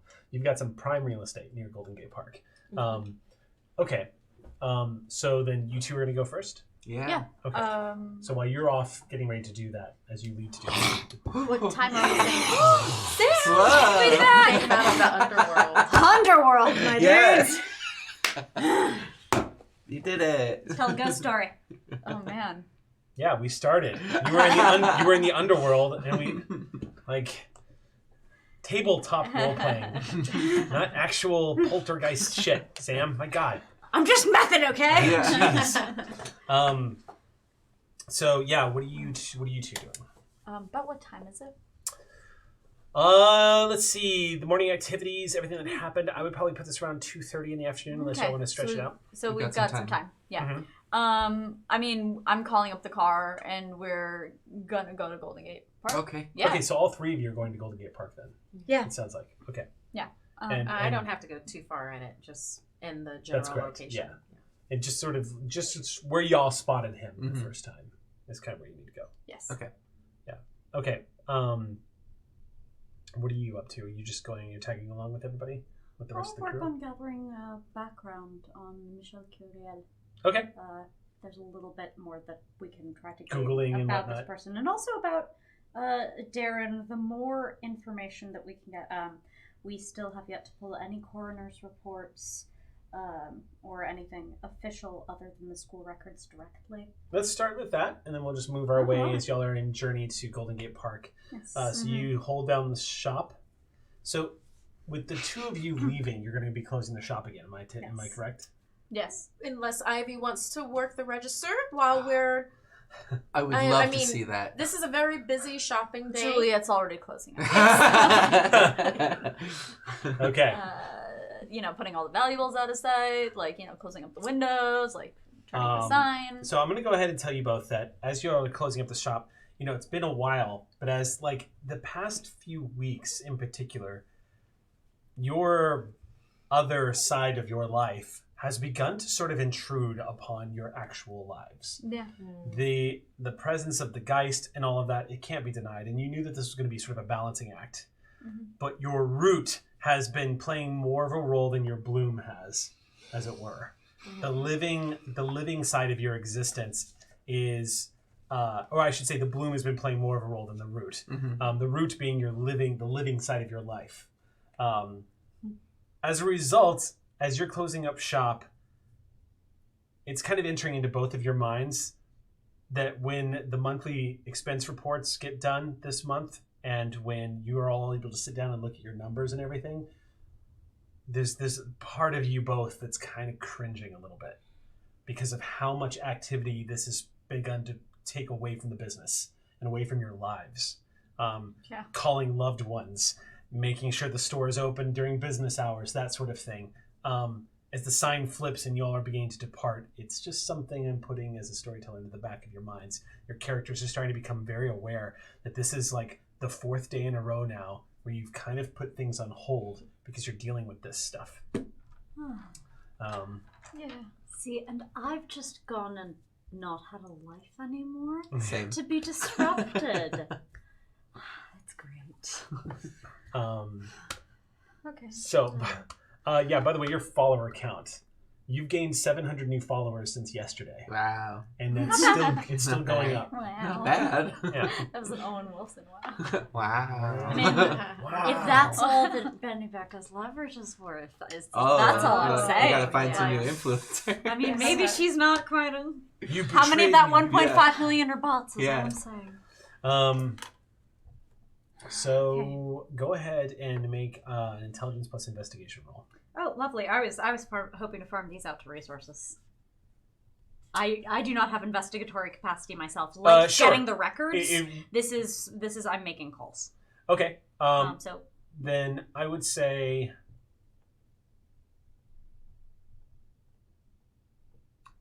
I would say they get so what like a social plus investigation plus resources. No, I would just go ahead and tell you that unless you want to specifically try to make rolls for this, that they basically say, we'll get this information back to you, give us a couple of days. Am I around for this at all? I Because I have a private investigator on call that I've been using recently. And if you tell me that this is...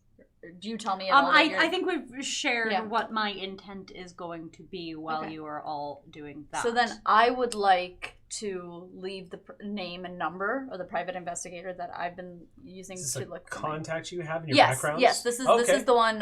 It's one of the three I think I gave you. It's the one who's been looking for my sister. Oh, right. And so I'm going to leave that info with you. Can you give me the name, or do you have that information? Yes, I do. I'm convinced. Okay. No, I mean, Jasper this is Lynn. typed up. Jasper Lynn. Yeah. I hired him with my parents' money, Lovely. Investigator. but I don't tell you that. Jasper. We have a Jasper, ladies and gentlemen. I And know. No, it's No. okay. Like, you're very discreet about it, and it's very classy. And I appreciate that, but it's not like I don't know. I don't know what you're talking about. Anyway. And then you get into the car with your driver. But we don't know. We don't need to talk about that. So Jasper answers the phone. Jasper is Oh no. Jasper is very much a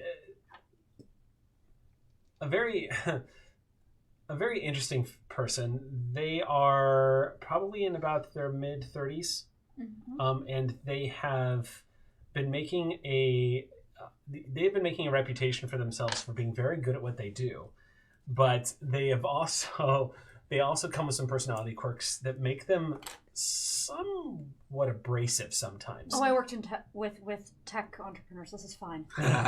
Well, Jasper in particular, they are very blunt when it comes to wanting to get information, and they're not really interested in dancing around the issues so much. If they need to know something, they'll ask direct. And so when you place the phone call, who is calling to Jasper? I think I leave the contact info. Yes, she gave me a card. Yeah. You just see Jasper Lynn in parentheses they them, and phone number, and it just says Jasper Private Investigations. So as you call it up, you hear a voice on the other end. Oh, God damn it! Hold on. I dropped the phone. Hold on. Fuck. Hold on. Listen, I don't know if you can hear me on the other line right now, but it's not in reach. If you could hang up, because I don't, it's kind of I would appreciate the privacy of letting me retrieve my phone and I can call you back. I can't really reach it right. No, I got it. God. Fuck. There you are. Hello. Is this Jasper Lynn? This is Jasper Lynn. My name is Ivy McDermott Preston. I was referred by Juliet Singh. The tech millionaire? Yes. I've heard of you, yeah. Thank you. And you've been referred by a client. Yes. Well, because you're a millionaire, I'm not inclined to give you a discount, but I am really good at what I do. So I will make it worth your while. How can I help you? Okay. I'm trying to get background information on a few people from the mid-70s. Oh, background check, and it's ancient. All right. Yes. Practically prehistoric. Nonetheless, there might be some things. I'm looking for one. Michelle Curiel, an adjunct instructor at Cal, also current piano teacher in Oakland. Went to Cal in that period, 1976, 77, so forth. Okay, so you actually know where they live then. Yes, that one I have. I'm looking for more Okay. information, background. Okay. What can be And you found just particularly from that era. Two other people, one Darren McAfee, deceased, again 76, 77, also a student at Cal, poli-sci major. We've pulled the records, but I don't have the coroner's report or anything like that yet. Circumstances of death and additional information around that time would be very helpful to me. One third person only by nickname. Bookie, contemporaneous colleague, Cal student of the other two, member of a fraternity, precise fraternity unknown. Okay. So these are all That's the fun one. These are all linked then. Yes, they were all a social network. Okay. In some manner that we have yet to determine. Okay, so this is stuff that I could probably get done for you today, actually. Lovely. Let's go ahead and discuss fee. Yes. I'll just go ahead and just to avoid complications, I'll just do this for a straight flat rate of 2,000, and as soon as I get that notification of the transfer, I can get you this information right away. All right. Is this a cell phone you've called me on? Yes. It's a funny thing to ask that these days, isn't it? And yet sometimes we just have to ask that. because you don't know. My thing is I'm going to text you after this with my Venmo information, and then if you just want to drop the money in that. All right, then let me give you the number because this is not listed. Oh, 555. that would make sense. You're a very important person. I'm going to go ahead and write this in. Was. Okay, I'm ready. And you just give them the Yes. number and write it down. Says, great. Right. Awesome. Okay, I've got this. Thank you so much. I look You're forward to very hearing welcome. from you. Oh, yeah. Yep. Click. Let's proceed. Okay. Just look at this phone for a second. Put it away. The energy that took. It was masterful, by the way. So the three of you pull up to Golden Gate Park.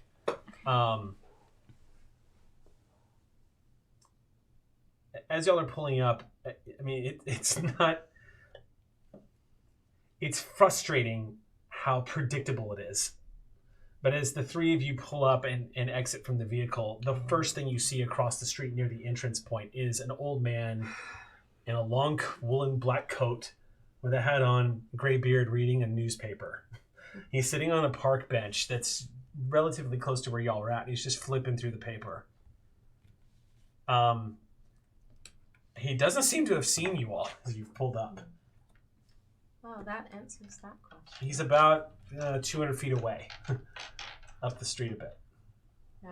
He stands out. He does not look like anybody else in the street. Well, yeah. It doesn't look like we've caught his attention yet, so maybe we can just keep it that way. What if we just... Well, the very fact that he's here means that he intends on staying around until Darren comes back. But he didn't attack him outright last time. and Exactly. Well, He there left. were the four of us there. He has not been combative with us yet, and maybe because the four of us were there, that was another reason for him to have stayed his hand. We don't know. I'm gonna cast my haunt in the boneyard so that I can be able to view this when the time comes and I'm off Okay. at the piano lesson. I'm gonna call for earmuffs because Plasm is about to come into play. Cool. Oh, Awesome. boy. Great. Amazing. Hey, Sam, I'll wave at you when we're done. Roll tap. Tap. Tap? Thank you. Yeah. Cool. Okay. So, you step a bit closer to the boundaries of the park itself. Obviously, shifting glances left and right to make sure that no one's really seeing this. And at about that point, Bo moves aside, moves close to you. It's always present. You're always able to gaze into twilight. You're always aware of the dead, but you're also always aware that deep inside of you is flowing the energies of death itself. And how it manifests is never particularly pleasant to the living. But the three of you, honestly, being the bound, Plasm doesn't really hold anything that you find disgusting anymore. What is the merit that you all get as Geist? Do you remember? It was... It's, A tolerance for biology. Tolerance for biology. You have seen shit. This is nothing. And there is this sense of coursing power as you begin to pull up these energies of the underworld. Feeling it swell inside, you begin to extend your hands outwards. And the first thing that you see as she puts her hands out is you end up sort of instinctively burying your fingers into the soil. And the moment your fingers move into the soil, you all watch as these worms, just earthworms, immediately begin to exude up out of the soil, like writhing, like they've just been summoned forth.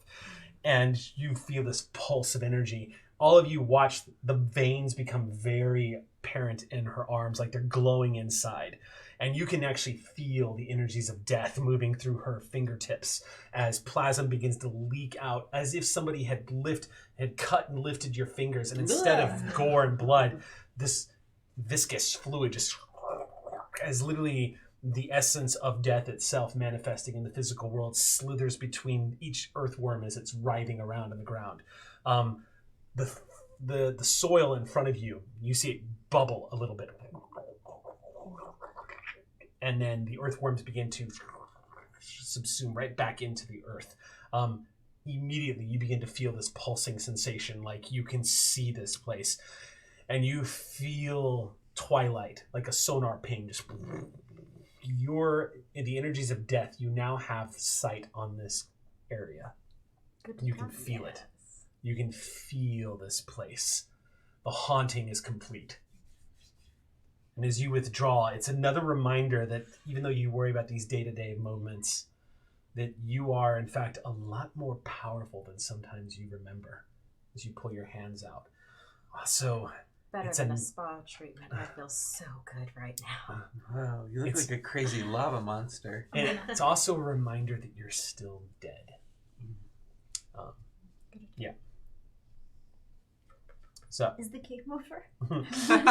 Thanks for joining us for Before the Game. You did great. That was You were amazing. Oof, you missed. I'm glad all I do is just die. So, no recognition or movement from this Reaper who's 200 feet up the street from y'all. He's still flipping through this newspaper. And he looks quite engrossed in it. Well, since I've haunted this area, I'm gonna look over his shoulder and see what he's reading. Oh yeah. Because I have eyes in the painting, so I can see, feel, taste, hear. But you have to everything pick in an this area. object, right? No, Oh. it's this entire area. All right, hold on. That's the best scry in Yeah. like any game. Yeah, it's a scry that... Yeah. But it's location based. But yeah, Well, but like like it's pretty good. that's a Yeah. part. That's why I put That's 2 a in part. it. Yeah. Did you Yeah. ever see the movie Far and Away? No. Tom Cruise. He buys a horse, and the horse ends up dying on him because it was old. Oh. He comes out of a bar, and it's just laying dead on the ground. I'm waiting for the connection. Yeah. It's just the way Sam said something just now. It just reminded me of the old guy. Tom Cruise walks out and finds this horse just dead, like still tied up to its post and dead. And he stops and he goes, "Oh, Jesus Christ!" And this random guy walks up and goes, "That there was the oldest horse I ever seen," and just walks away. Whatever. This got the backstory. Yep. I believe it's on page 108.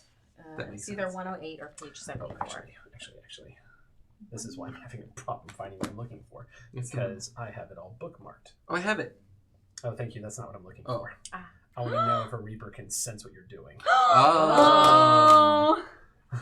No. Yeah, I would know. Let's just make this Fast and Furious real quick, and everyone in the car. In the car. And No. No. San Nope. Francisco Drift. Yeah. oh man. Nope. Yeah. This Reaper does not know that you were spying on him.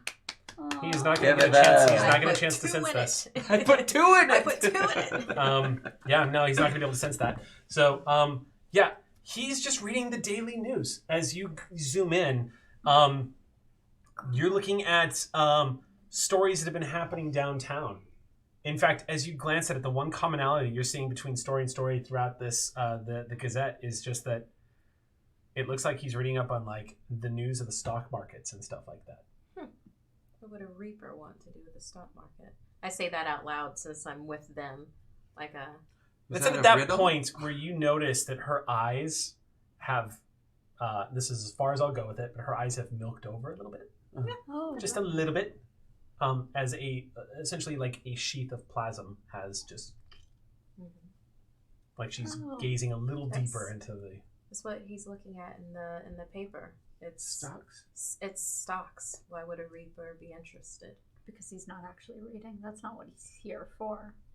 Well, he seems extremely intent, and there's no one else around. Who is he keeping up a facade for? I think he's really interested. Can I roll for seeing that? Yeah. Yes. And I won't make this a resisted roll because he doesn't know he's being observed. But I am going to increase the difficulty because you're not actually really able to see his face. You're kind of just looking over his shoulder. You're getting a sort of a glance at the side Well, of I'm him. everywhere in the location. But he's not in the park. He's on the sidewalk. Oh, okay. So you can see what he's reading, but it's difficult to get a glimpse of what exactly his... But he's definitely, your read on it so far is absolutely correct. He is looking at the stocks specifically, and he does seem very interested.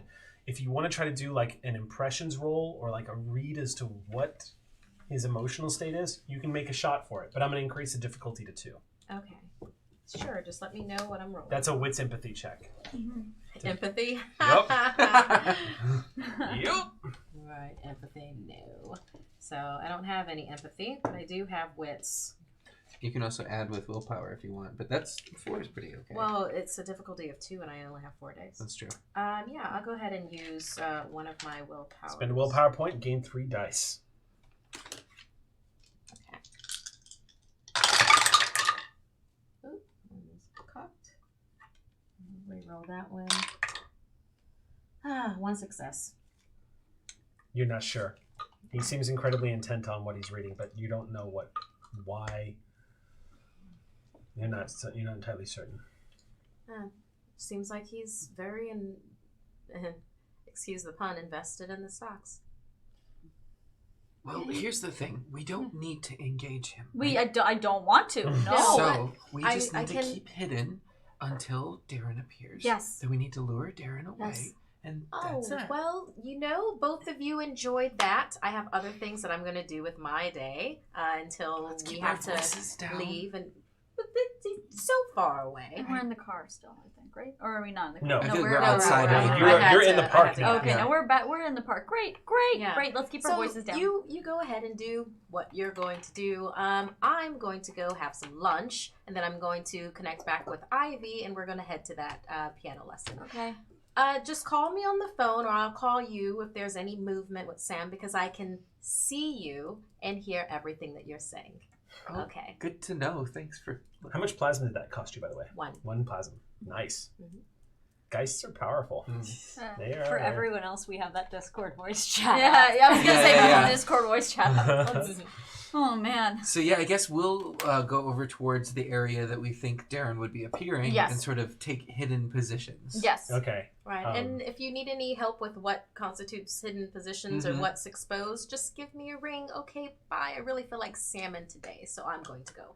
And he gets in the car and then just leaves. Your drivers at this point are starting to just come to terms with the fact that they've got a weird job. Yeah. Um, Driving. Driving. That's what they do. yeah, if only it was just driving though. There's probably so many things that they've noticed that they just like, I'm just gonna pretend I didn't see that or hear that or anything that. And We pay just- them good money. Yeah. So I would also like to I mean- point out, because this is a different mechanic that we haven't really used yet, Sure. this scenario specifically has a resonance for both of my keys. Oh no shit. I have the Okay. key of stillness, which Yeah. has a resonance when the target is unaware of the bound's presence.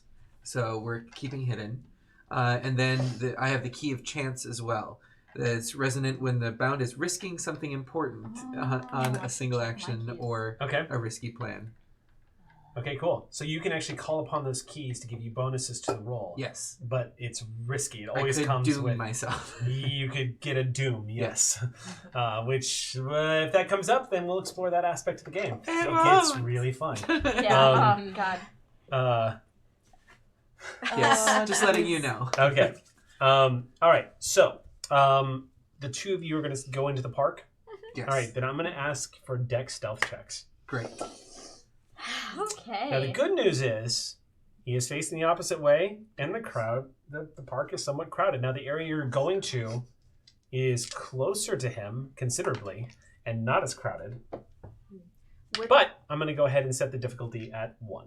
Okay, great. Okay, because I was going to say, would they have any pluses, because they literally have a bird's eye view of whatever they want to see as long as they contact me.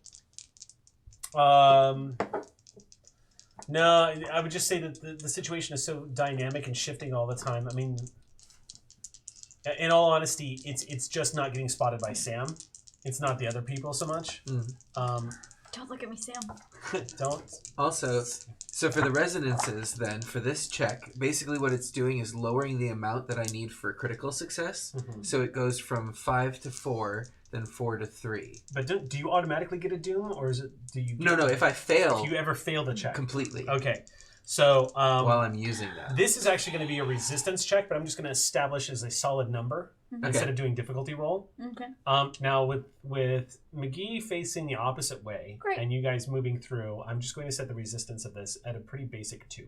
Okay. Okay. So subtract 2 dice from your dice pool and make your rolls. Okay. Well, and what are we rolling? We're rolling It's dex. deck stealth. I'm rolling 1 dice. Willpower. The good news is it's not a chance die. It only becomes a chance to. Oh, you can spend a willpower. I Gabe. will spend a willpower. I will spend a willpower. 1, 2, 3. Awesome, Might as buddy. well. You know, y'all are playing to your character so well that it's going to be pretty easy to gain back a willpower point. So Sure. I think you're okay on that. So Okay. go ahead. Now's the time. This is a big check. Yeah, that it is is. not an exaggeration. Ooh, nice. 1, 2, 3. 3. Which One success. You only needed one. It was a resistance roll. So, yeah. Luckily, there's just enough traffic in here, and McGee, for whatever reason, is just really in his newspaper. Does not notice that the two of you have entered the park. Your Geist's hovering close by. But as you enter the park, once again, looking into twilight, this place is noticeably free of like a lot of the underworld activity that you normally see. There are plants here that are not in the real world. You are seeing like small trees that have been cut down ages ago that are still growing or appear to be growing that only exist in twilight. So we're seeing more of this or less of this? You're seeing this is twilight. So in twilight, you're seeing things that died or that are no longer there. So you're seeing bushes and trees that don't actually exist in the world of the living. But what you do notice is in the history like tome that is San Francisco, it's not unusual to see ghosts every single day. And in a place as heavily trafficked as Golden Gate Park, with all the things that have happened in this place, you would expect to see more than just this one that seems to be anchored here. However, busy. However, much like the forest that grows quiet when a predator is nearby, there is nothing. You all take position behind one of these great trees that are growing up in Golden Gate Park. How far are we away from the exact tree that... Where you found him last yeah. time? About 80 feet. About 80 feet. Yeah. Okay. I think if we can get closer, I can see if I can remember anything. Yeah, why not? I mean, there's a lot of reasons why not. Like, what if Sam McGee sees us, right? That's true. That's Like, true. that's... Keep it down. Keep it Okay, together. I'm sorry. We're gonna keep I'm sorry, focused. We can It's do gonna be this. fine. Yeah, it's Okay. just information gathering. Yeah. Right? Yeah. Do we have 3 things that we know about him? About Darren, About Darren. we yes. know his name. Yes. We know where he went to school. Yes. And we know that he died of alcohol poisoning. Right. I think that should be enough. I mean, we're assuming, but Yeah. if it works, then it works, right? Right? And if it doesn't, I guess we just Try again. talk at a tree, right? Yeah. I guess. Yeah. So I would like to try and approach the site that we found him at and see if like Juliet's making the assumption that this is the site of his death. Like that is the assumption that this is a shot in the dark. But I would like to try and recall the Markeia, which is you must be at the site of a traumatic death, or in the presence of a ghost anchor that relates to the memory, and you must know at least 3 details of the memory you're trying to invoke. The memory must be of the ghost's death or of a significant event that led up to the death. And it's going to cost me 1 to 5 plasm, depending on how much. And so what information are you specifically trying to get? I'm just trying to figure out more about the ghost's death. If I could suggest, we need to find this anchor. So if you could think of anything that might tell us what the anchor is or where it is, yes, that absolutely. would be great to grab. Yes. So, in fact, if that's a piece of information we could find out, that'd be great because technically we're at the site of the traumatic death, or at least we're assuming we're at the site of the allegedly. Is there a roll? Yes, there is. It's synergy plus Markeia. Okay, so your Geist is helping you with this then. It's a haunt? It's right? no, it's Or new. Oh no, it's a you're right. it's It's a a haunt. I'm It's so a sorry. haunt. Yep. Okay, So many things. so go ahead and spend your plasm then. Okay. 1 to 5. It says. Does it matter? Oh yeah, you'll probably be able to boost it by Makes sense. spending more. Okay. How? I mean, It should have it in the description. Yeah, though. Yeah. like maybe extra It'll questions say, or. one will do this. Oh you know. yeah. It actually doesn't. Oh. Which is what's nice about this. So I'm gonna say, okay, you know what? The Sin Eater is able to find the memory of the event in question. She gains the memory condition for the scene with the number of charges equal to the plasma sprint during activation. Okay. That's during. So the charges for the memory condition. So I'm gonna spend 2 plasm on this. Okay, so you're gonna get a glimpse at 2 memories of the event that happened. That's what I'm assuming that Sure. says. Yeah. Okay. Yeah. All right. Okay, great. And I'm rolling in this case my Psychometry. synergy plus. I'm wonderful. That's the name of it. Psychometry. Remember we were trying to figure out? Oh yeah. Yeah. Oh, Psychometry. your ability to touch things and then you physical see them. objects. Yes. Yes. Mhm. That was it. All right. So go ahead and make your roll. Yeah. Go ahead and make your roll. One success. One success. One You success. only needed one. Woo! Yes. Yes. Yes. Okay. Yes. As you move forward, Okay. keeping your eye on the Reaper. I will keep Yeah. my eye on the Reaper as well. Okay. Yeah, don't feel Reaper. I'm very afraid. It's really.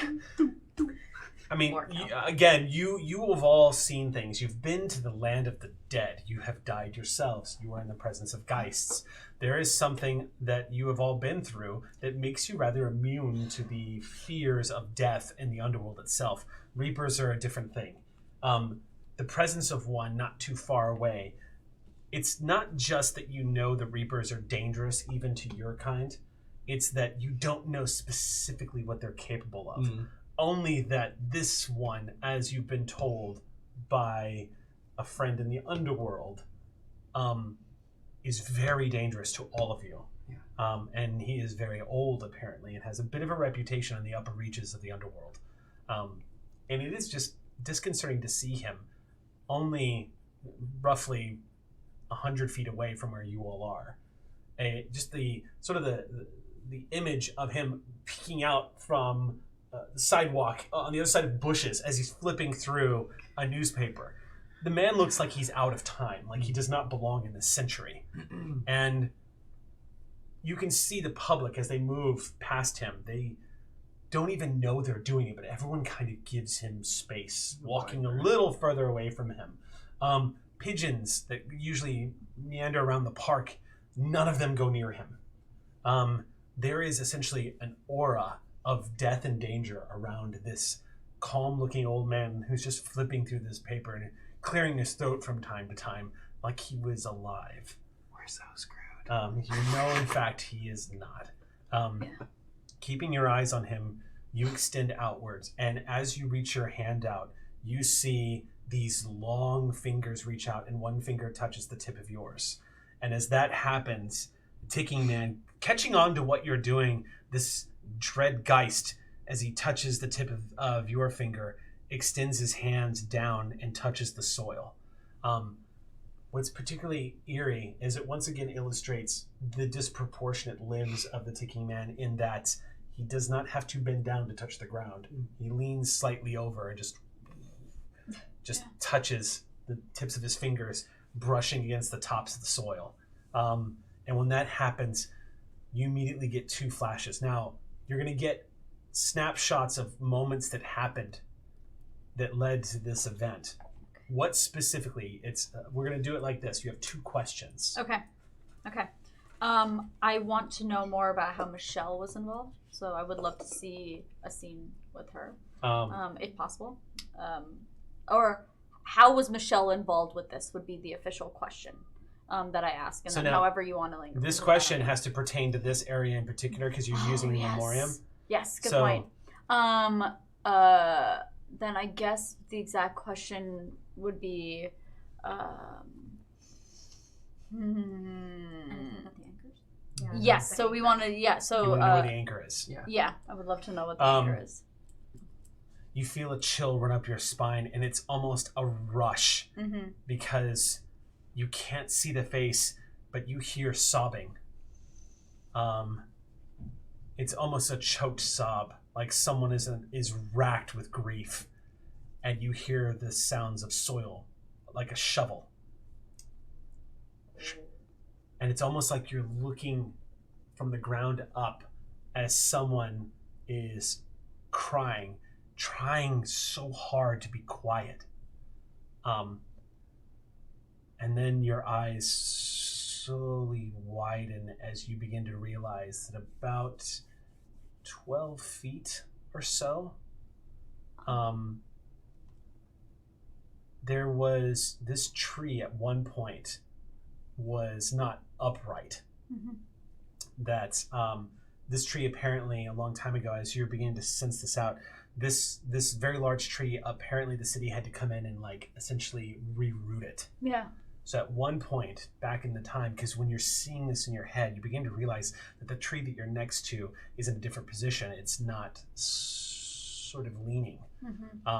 So the roots were exposed. There was a little bit of depth. Because 12 feet, that's pretty far down. Yeah. And that's when you realize that 12 feet down, where the root structure is, there is a skeleton, a body. Boy. Buried here. You can. There's jeans, wearing whatever clothes that it's got on is mottled black from all the rainwater and the passage of time, torn and rotted away. Every bone in your body tells you it's Darren. Mal, I think we're on his grave. Ooh, and I'll like. You look down. That's what I saw. This is it. This is the site. Okay, but then do we have an anchor? Your Discord pings. Oh, what does the Discord say? Like, reminding you, I can see you and hear you. Good job. But also, be quieter. Oh, right. And so then I want to relay to you exactly what I saw. Yeah. Okay. So that's good. I was him. I was it was in the grave. I was being shoveled down on. Someone was crying. I could not see who was. No, it's completely because that wasn't part of your question. Yeah. So you fair, just see fair. shadow and you see dirt being tossed basically in your point of view. Yeah. You know that this tree had been uprooted at some point, like it was in danger of falling over. So there was a large hole that had been exposed that allowed whoever was down there to actually bury this body deeper than they would normally be able to do it. Yeah. So I think it might be this tree. The tree or the skeleton? It's definitely the skeleton. It's definitely the skeleton. Yeah. This Let's is go. great news. Yeah, let's go. Well, that means that we shouldn't touch it, and we shouldn't let them know where it is, because that means that Sam can't get to it either. This is what we just gotta protect. We just gotta protect this area. Okay, yeah, that's fine. You got one more question. Okay. We're just freaking out like the two of us. We just gotta protect this. Yeah, the thinking man kind of glances over at Rabbit's Foot, and Rabbit's Foot is just staring confused. Neither one of them really understand why the two of you I were want so my second excited. question to be like, who's burying this body? Yeah. Huh? Who's burying this body? That's my second question. You see your second question. You go back to the memory and you focus. Okay. And there are moments that catch in the glint of the moonlight. You see a young man wearing a Letterman jacket. With finely combed hair, very handsome. His face is wet and his features are contorted in agony. He is sobbing uncontrollably and trying so hard to stay quiet, and he's constantly darting his eyes, looking left and right to make sure no one is seeing what he's doing. So I can see him clearly. Is there any blood Not on clearly. Clearly. But you're seeing him, Can yes. I see if there's any blood on him, or is that too much? No blood. Can't tell. You don't see any blood. Oh jeez. But he's burying the body here. He's burying the body. It's Bookie. You found Bookie. No, Bookie's the one doing the burying. Your Discord sounds. What? Oh no. I just okay. I mean, he could be doing it for a lot of reasons, right? Yeah, like burying a body. I know. I'm trying to give him the benefit of the doubt here. Oh god. Okay, well, I think that we should move further into the woods so that Sam doesn't accidentally see us. Sam doesn't accidentally see us. Yes. And I we should agree. tell the others. Okay. Because what time is it right now? Let's see. You got here at what, 2:30? We Yeah. decided. So it's probably close to 3:30 at this point. Okay, Oh, so I we've thought still a lot got a more few time had hours. passed. So No, we no. have about 3 hours and 30 minutes till he respawns. So I should correct you on that. Yeah. Because okay. it's by the next sunrise. Oh. So he's already conceivably active right now. Oh, Oh. jeez. Okay, Let's great. start looking. Let's start looking. I mean, he may not be manifesting Yeah. at this moment. But you can also gaze into twilight and see ghosts that are wandering. I would like to try and gaze into twilight. Well, so Yeah. you all, that's just to clarify, and so the audience knows at home Yeah. too. We can just That's not something you can ever turn Oh, off. right, Yeah. right. We just have it on all the time. You We died, have- and now you see twilight it's all the time. all the time. Okay, You see dead people. but all the time. I demand one of those Tootsie Rolls before you finish off. There's like 18 in here. Okay, cool. Y'all haven't seen it, but Rave is just tearing through these things. God. Okay, Yeah. 3. Wait, you saw what Bookie looks like. Yeah. Yeah. What if I'm Bookie? You're not Bookie. Why not?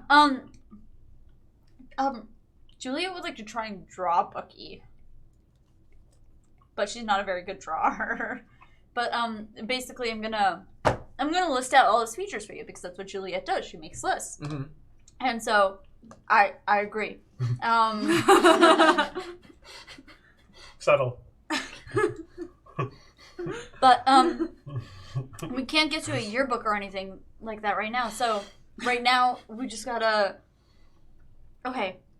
And I just want to list all his features. I want to list his approximate height that I thought. I want to list his. I'm gonna list his hair color, blonde. I'm gonna list his eye color, how old he looked, the Letterman jacket.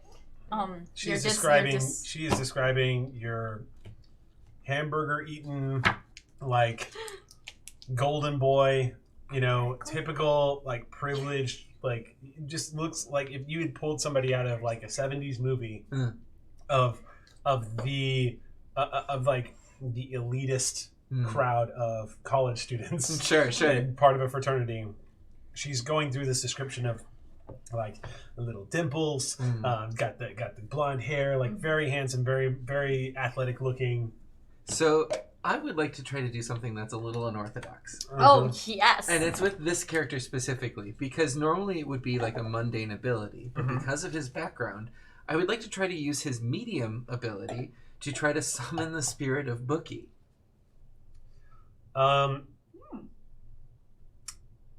So I believe that's like a ritual or something, isn't it? Yeah. Okay, so what does that entail? Oh So, my god. While you're describing this Yeah. thing, I'm taking a stick in the dirt and just drawing circles. What are you doing? Just keep Right over describing. Do you want to do that there while you're I- 100 feet away from Sam, or would you We're- prefer to do that back? We're at, pretty like, far from Sam, right? I mean- You're far from Sam. You are going to be doing. I mean, I'll find a Markeia space. does have a point. Sure. The more you guys, the thing is you're able to get away with a lot. Yeah. But the more you start pulling on death energies, the more it might alert a Alert nearby Sam. Reaper. Yeah. Yeah. Yeah. But we gotta find But Darren before. It's not a sure thing. It's just you're risking. Yeah. You're taking a risk. And that's great because that's what I'm all about. All right. So I'm drawing a this is- series of circles, and you can see me starting to draw symbolically in the dirt, like a Letterman jacket, and then some like Whoa, wavy hair, a are you sure you football. want to do this? Sam is right there. I mean, I don't. I can try it. I don't know what that Your difference- Discord sounds like what? Turn What is- notifications What off. is he doing? He's. I think he's trying to. I'm a really bad liar. I think he's trying to It's summon fine. Bookie. That's Oh. yes. How about I I think just this is a look bad idea. around the park first before? Please you keep do- us. If you find Darren, Darren, you're looking for We're looking Darren? for Darren. All right, I'll take a look. I'm gonna look around the park. This conversation, y'all are literally saying this to the air and getting replies on your Discord. yeah. So you're gonna look around the park. Yeah, to see if Darren has manifested in some way, You some, don't some s- other part in some other part. You're also gazing into twilight, and you see the same things that they do, where you see dead trees that are still looking vibrant and healthy as much as they can in the twilight. But you don't see that Darren is manifesting right now. He's definitely here, but he may not be moving about, so to speak. I don't see his form anywhere. And judging by the list that you gave me, good-looking athletic type, there's a bunch of them all around. Oh, in the very park. good looking. I'm Mute. just gonna So, scratch that out. Okay. okay, I'm going back to my lunch now. Mhm. Don't attract Sam's attention. Remember Ivy to says- save the receipt so I can dispense it. Ivy You says- shout that. I whisper it. Okay, so yes. So I'm gonna Okay, we're do doing my this. medium and manipulation scores. Okay. And I will use my keys to reduce the critical success. Okay, you're using your keys. I'm using You're both calling keys. upon the energies of the underworld itself. All right, you're opening that channel into the land of the dead. Oh boy. As you call upon your keys, now keys are essentially just emotional focal points that you have connected to within. Both for my death and my Geist's death. Yes, and at this point, so when this begins to happen, almost in a creepy uniform kind of way, suddenly the anxiety, the typical version of what you see in Lucky Rabbit's Foot, it goes away for a second as he almost seems to acknowledge that the two of you are about to do something important. And he comes and stands and just sort of hovers on the other side of the circle, looking straight at you. And he just extends his hands like this and folds them like this. In the same way. And make your roll. Okay. 1, 2, 3. Loading. 3 so far. 3 successes. Oh. Ooh, exploding Another again. exploding. 4. 4, but that's all I need That's for all a you critical need for it. success. That's right. You reach out, and it's attuning yourselves with the ebb and flow. That that roaring sound that you always hear, like blood rushing into your ears when you're moving into the underworld. Tapping into that ambient breath that is the land of the dead. You reach out, connecting with what you know of Bookie and Bookie's connection to this corpse, this poor soul. Nothing. It would help to have a name. That's no. Nothing. There's no connection. Bookie's not dead. Oh shit! Bookie's not dead! Oh, I say it in my voice, my full voice. Oh, okay, shh. As you reach, like immediately, the reaction, you're reaching out for somebody who doesn't exist in the underworld. Okay. Who doesn't exist in death. Okay, he's not dead. That's good to know. Good That's to good to know. know. That's good to have confirmation of that. So we just gotta. Okay, we just gotta. I send that to the Discord group. So I'm gonna have you all make stealth. Yeah, checks please. again. That's probably a good idea. I'm gonna raise the resistance to 3 this time. Oh! What was it? Fresh Stealth is and this. It's technically dex stealth if you're dex moving, stealth. but the truth is this has been. yeah. I think present stealth is probably smart. present stuff. I'm still rolling 1, 3. 2, Composure stuff? Composure is better. Oh, Let's do gosh. composure Oh, thank plus God. composure plus stealth. Okay, great. I'm rolling 5. now. Because this has literally been your ability to sort of like keep it the fuck down Yeah. and not forget. That you said a 3. You said a 3. That's wonderful. Yep. Considering I just Okay, rolled as so a resistance to 3 means you subtract 3 dice from your pool Oh. before okay. you Let me roll. re-roll that. So you got to re-roll it. Okay. So pull 3 dice out of your pool and then roll Still again. 0 successes. 0 successes. 0 successes both times. 0 successes. Been there too long. But Okay, well, it's... Sam has a -2 to perceive Lucky Rabbit's Foot and I, but I don't know about Juliet. No, do you see this? Yeah. Do you see this Geist? Yeah. Everyone sees this Geist. It's okay. I have the key of blood. When situations spiral out of control, the key of blood is strongest. Oh, good. Because I feel like that might be coming up. Can I just say, what a brilliant thing to take as a player. Oh yeah, yeah. The moment you have PC attached to you in any RPG, you're going to have a moment where things spiral the fuck out. Yeah.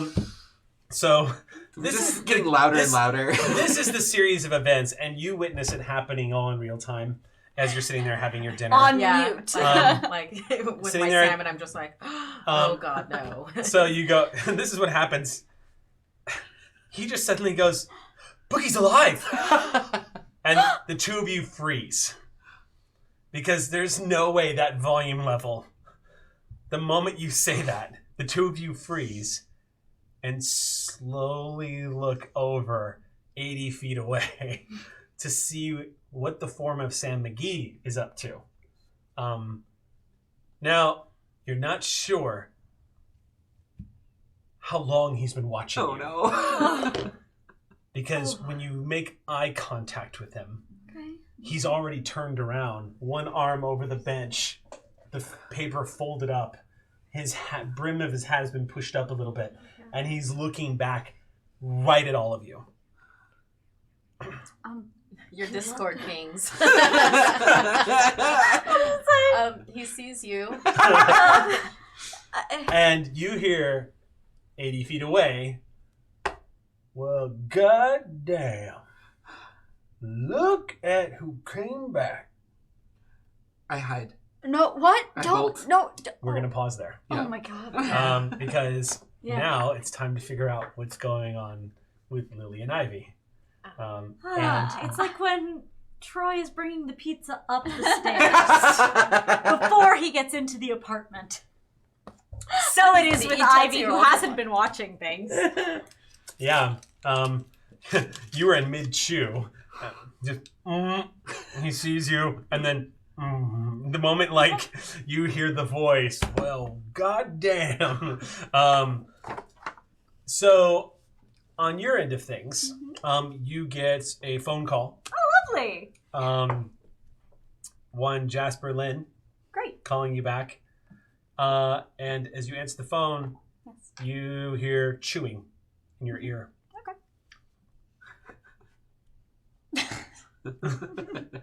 As we go full method, ready to go into those willpower points.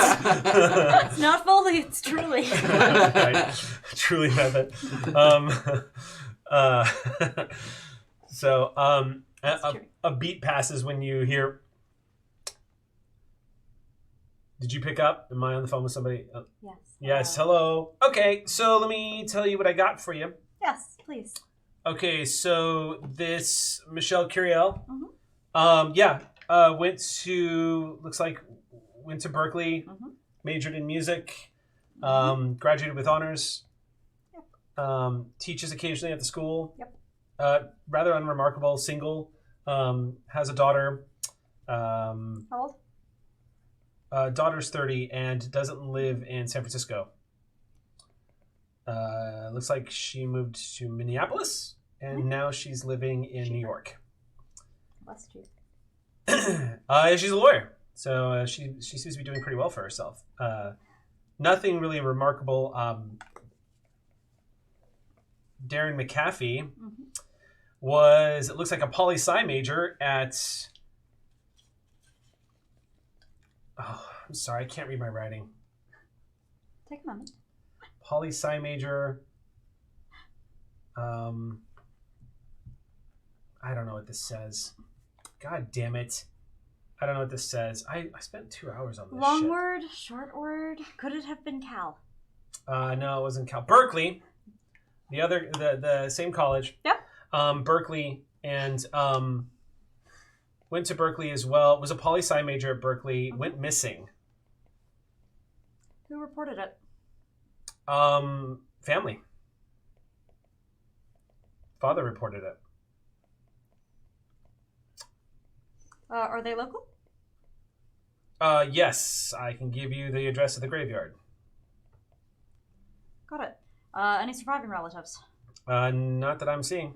All right. Nope. Um, Nothing on this Bookie person, though. Could not find anything on Bookie. But judging from what you're telling me, it sounds like it was a nickname of some kind. So. yes. So yeah. Michelle Curiel, though, is located in Oakland. Mhm. So she probably knows who Bookie is. That's the hope. Got it. Anything else? No, but because I couldn't find too much information on Bookie, I'm not going to set this down until I can find more info. You paid me $2K. This isn't worth $2K of information, so I'm going to keep hacking at this, and I'll get back to you. Thank you. I appreciate it. Let me know if you get something more. Yeah, no, my pleasure. You know, you're actually the first MB millionaire I've ever spoken to. It's pretty cool. Oh. I'm glad. Thanks. So am I. Been a member for years. All right, click.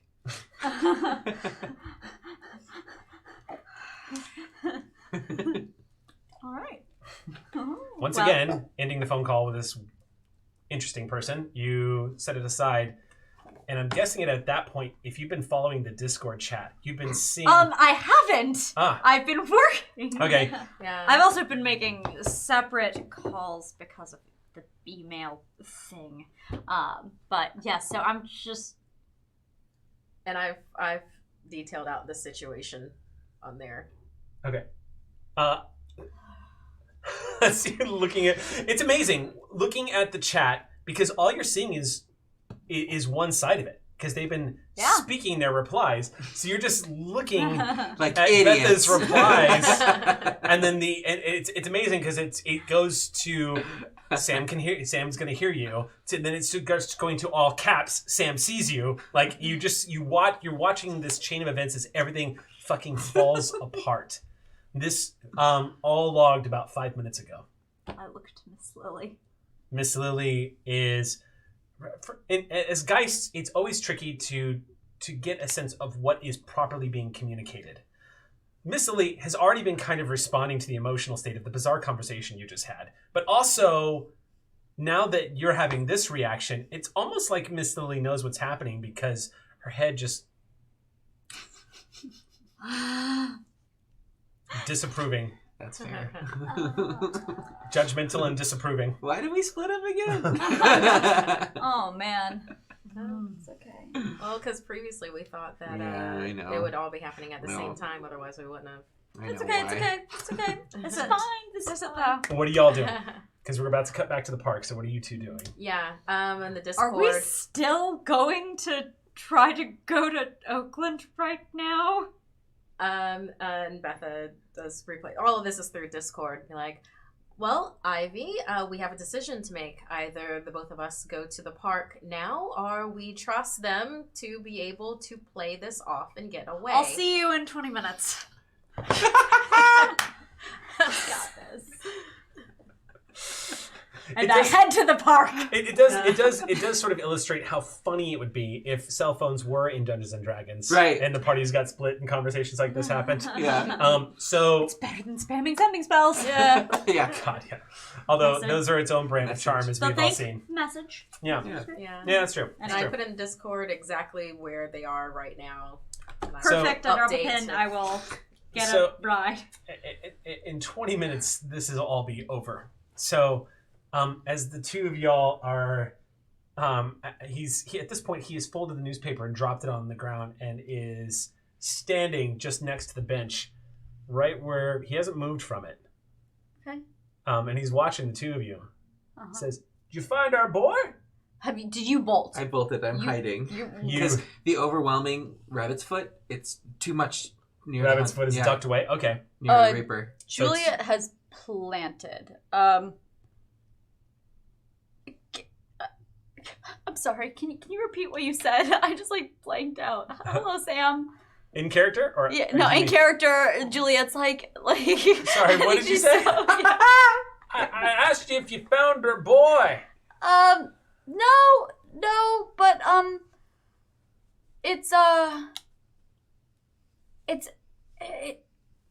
San Francisco feels like it's getting more and more crowded these days. I would agree with that. I would absolutely agree with that. I would. Yeah. Why don't you come on over here? We can have a conversation. The Discord sounds just like, run! I don't want him to get closer to Darren if Darren shows up. Wait, did you just say that out loud? No. This is me explaining. I don't want him to show up. If Darren shows up, I don't want him to get close to him. So, Julia takes a few steps forward. I think that the last encounter she had with Sam McGee was in a graveyard, and they had a cordial conversation that was pretty spooky, but he left at the end of it, and they had a reasonable conversation. Mm-hmm. And so in her mind, she's thinking, I think that possibly we can get out of this with a conversation, or maybe I can just stall long enough for you to figure out Darren, and then us to just GTFO, Yeah. So she takes a few steps closer to Sam McGee, but he's still a couple 100 yards away. Not that far. No. Damn it! Nice try. He's having to be loud as he calls out to you. Yeah. But as you take a couple of steps towards him, he squats. He just squats down on the ground and says, "Well, that sure is a nice park. It really is. If I had to die somewhere, wouldn't be here."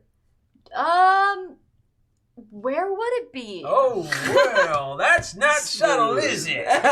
He gives you and then you hear the wheezing of a laughter, and he says, Are you trying to make trouble with me?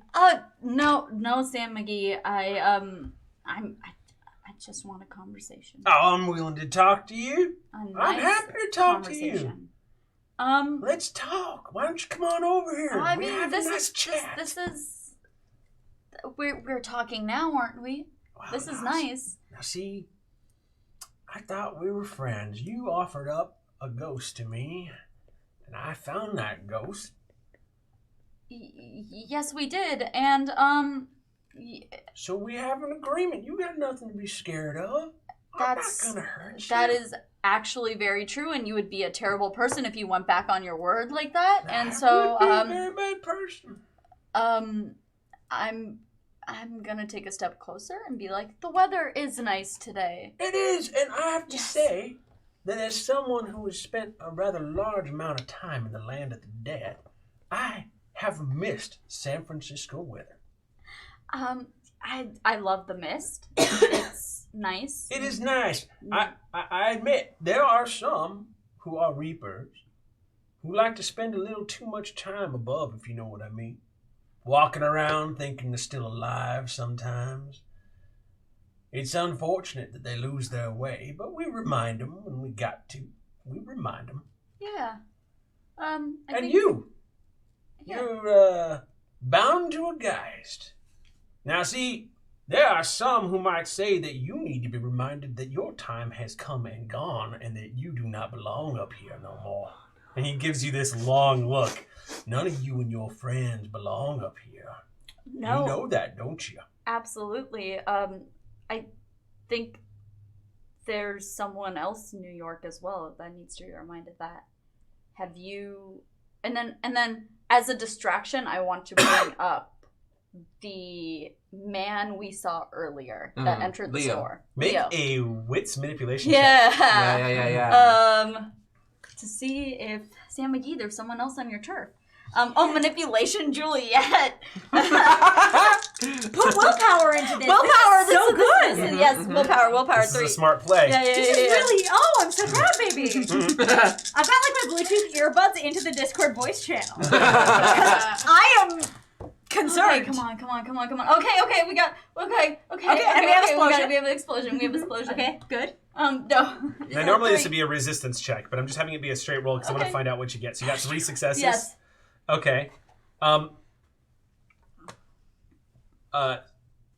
So as a part of this roll, Yeah. as you bring that up, he says, "Oh, really? What do you look like?" Well, he looked like this place belonged to him. He came into her shop this morning, and she's like straight up shaking right now, but she's like trying to keep it composed. Where are you still walking towards? No. him? I've taken a few steps towards him, but I'm still like I have to speak probably about this level for him to Okay. hear me. Okay. So it's a little bit louder than Okay. normal conversation, but but I have inched a little bit closer. Sure. Okay. But nah, son. Juliet is- You Juliet's stopped. scared. He's taken a keen interest, but Yeah. so you. So I describe the man. I tell him. Okay. I describe what he looked like. Sam's face begins to visibly darken when you describe this guy. And Light clothes, you say, with the blue tie? and the shiny shoes. Do you know him? Is that a fact? I look. I'm not a very good liar, Sam McGee. I think that you would have figured that out by now. Well, it was only a matter of time, I suppose. Only a matter of time, and in some ways you can be blamed for this.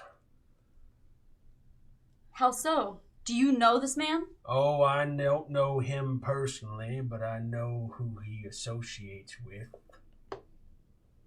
I don't suppose you'd tell me. Sure, I'll tell you. You're just as fucked as I am if he gets his way. To the Discord, I'm like literally just. I'm technically texting out of the table as He much ain't as gonna possible. get his way, though. Is he? What does he want? Oh, he wants you. And he wants me. And he wants your little geisty friends that hover around you. Well, he's not getting them. I thought this was your territory. Aren't you going to try and do something about it? Oh, yeah, I might. Depends, really. He wants you. You're a danger here too, Sam McGee. Yeah, I am, but I tell you what, I'm at the top of this food chain. That puts you Juliet between me. looks at her, guys. Have you seen? Do you even Geist, bro? Do you even Geist, bro? Um, But I want to text you. Yeah. I think we can chase him away with the conversation. So while all of this Yeah. is happening, Mal is expending the rabbit energy by frantically looking for Darren. It's become like into overdrive Darren? now. Darren, the ghost. Okay. Okay, we're gonna say you're doing that Yeah. while this conversation. Yeah, I'm just like- that is. Yeah. Yeah. Yeah. Okay. And then I'll even text the Discord like, eyes out. Who knows Well, what that I means? already did a sweep and he wasn't there. Right, I know. I guess that's you calling on your friends. And he points at the phone as you're tapping away.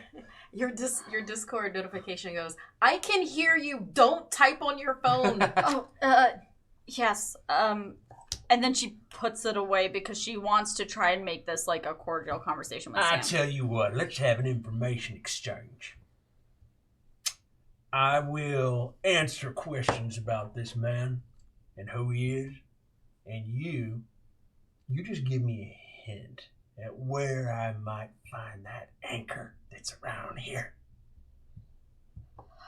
Juliet's gonna lie for the first time in her life. Oh. Okay. That sound fair to you?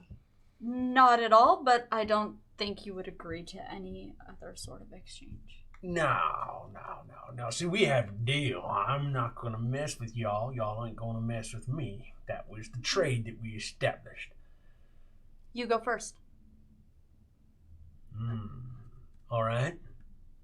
And I take it you're giving your word that you'll tell me the truth. I'm trusting you, Sam McGee. That's all. That's the least you can do for me. I could do a lot less, but I will. Yeah, you're being very kind. I recognize that right now. Anxiety through the roof. He says, She takes a step closer. okay. That actually seems to sort of have an effect. He gets up from the squat position. So he looks less like a panther getting ready to pounce. And he pushes his brim back. What are you doing? What's Ticking Man doing? Ticking Man is looming over you. Great. Okay, that actually helps for her. Yeah, Like if Ticking Man's looming over you and watching Great. this happen. Um, You are not alone here. Great. And Sam McGee does seem to have taken notice of the Yeah. dread Geist that's hovering over your head. Awesome. But he says, that man, whoever he claims to be, is only barely a man. They are a group of living motherfuckers that like to call themselves very poetically necromancers. They like to deal with the dead.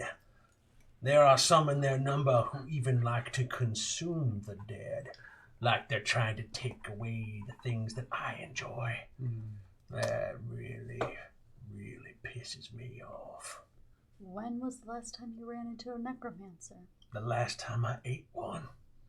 Oh. Thank you for answering 2 questions.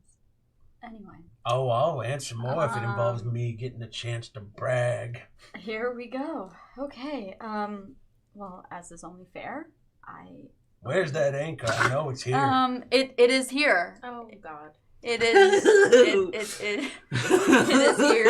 It's Just leave it at that. It's here. Now see, That's all I'm gonna say. It's here. This is the second time now I have spotted you in this spot. Absolutely. And so I think that you're a smart man, Sam McGee, and you can extrapolate that this is where the anchor is. So this is where the anchor is, and that's as much as she's gonna try and say. And she just He stops just nods and says, talking. I will take that as a contract fulfilled. Okay. that went better than I expected. Well, Okay. Oh, you boy. have yourself a good day. And the next time Oh. you see one of these sons of bitches, just be careful. they can be a little slippery and they know things about your kind that they shouldn't know.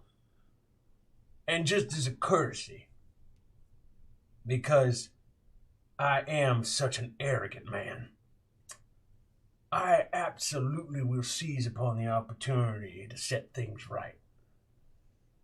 And by meaning, if it means killing a bunch of sons of bitches that want to deal with what I do, and consuming you and your skinny friend behind you, I'll do it. Like, oh no, Tiki Man. Oh yeah, Tiki Man. That's the Tiki Man. But right now, as far as I'm concerned, we still have an agreement. We still have an agreement. You honored your side, and I appreciate that. Thank you. You are very welcome. This doesn't need to be where the alliance ends. Well, it's Now gonna isn't not. end at some point. I agree. You and your friends do not belong up here. You died. You belong down below. And we can cross that bridge when we come to it. I will decide when we come to that bridge. That is the way I this am arrangement trying works. to find a way for us to unite forces against a common enemy. And if you are not interested in doing that, we can stop this conversation right now. Well then, as once again, I must remind you that I am on the top of the food chain. I choose to end the conversation right now. All right then. Juliet had her one burst of bravery, and she's like, "Great, Like, great, fine. yeah, fine." And I'm gone. Have yourself a good day, Sam McGee. You too. You tell that friend of yours that I look forward to the next time I see their wife. And Oh. Beth in the Oh. car is like, oh! And Well, Ivy with their Bluetooth earbud in the Discord You see voice chat. immediately I didn't put that in the chat. Lily. No, No, we it's have a a voice. Discord voice channel open right now. Yeah, We're yeah, recording yeah. everything. Yeah. Lily Oh, immediately just turns and looks Oh, right God. at you as they feel your emotional state, your blood turning to ice. And that is where we're going to end tonight's game. Juliet's just having a panic attack. I'm having a panic attack. Juliet's having a panic attack. I'm too attached to Juliet right now. New antagonists have stepped into the game. Antagonists or soon-to-be friends? Hard to say. Ow. It is. This is not an alignment-based game. It is entirely possible you could pull a C6 and make friends with all your bad Let's guys. do it. Juliet's trying. She's Yeah. like, Sam McGee, help us out here. But So Yeah. I think I'm no longer here to make yeah. Beth It's- is ready to break some heads now. me too. So, with that conclusion of our third episode, so Halfway. Halfway. yeah, it's halfway through the season. So next week will be episode 4. We're not going to have Markeia next week. Is that correct? Yeah, you're going to be out of town. So we'll figure that out. And Yeah, but Man. somehow I'll still be at the piano lesson. I don't know. I mean, it's in truth, it's the division of the party. Hey, and it kind of works out. But we'll figure this out. We'll have a good game. We're going to go ahead and wrap up now. Just to clarify the date, that's still Friday the 8th. I think you might have said the 4th. Oh, I didn't say a date. Oh, okay. Yeah, but that's good. Thank you. Yes, Friday the 4th. I have been talking as The Sam eighth. McGee for the 8th. Friday the 8th. Friday the 8th. So, yeah, thank the you. week So now from you've got it in today. my head. I'm sorry. So Lily, Ivy, 8th, 4th, Bloody Berkeley. Next Friday. Can't read my writing. Can't read my writing.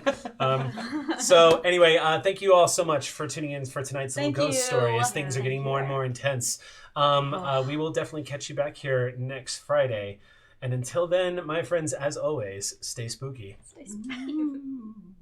Ooh, hey, that was pretty good. You I push think the we're button. still on. We are still on. Oh boy. Oh, no, I didn't want to take us out yet. Oh, okay. Okay. No, I'm Take like, you out. uh-oh. Ah!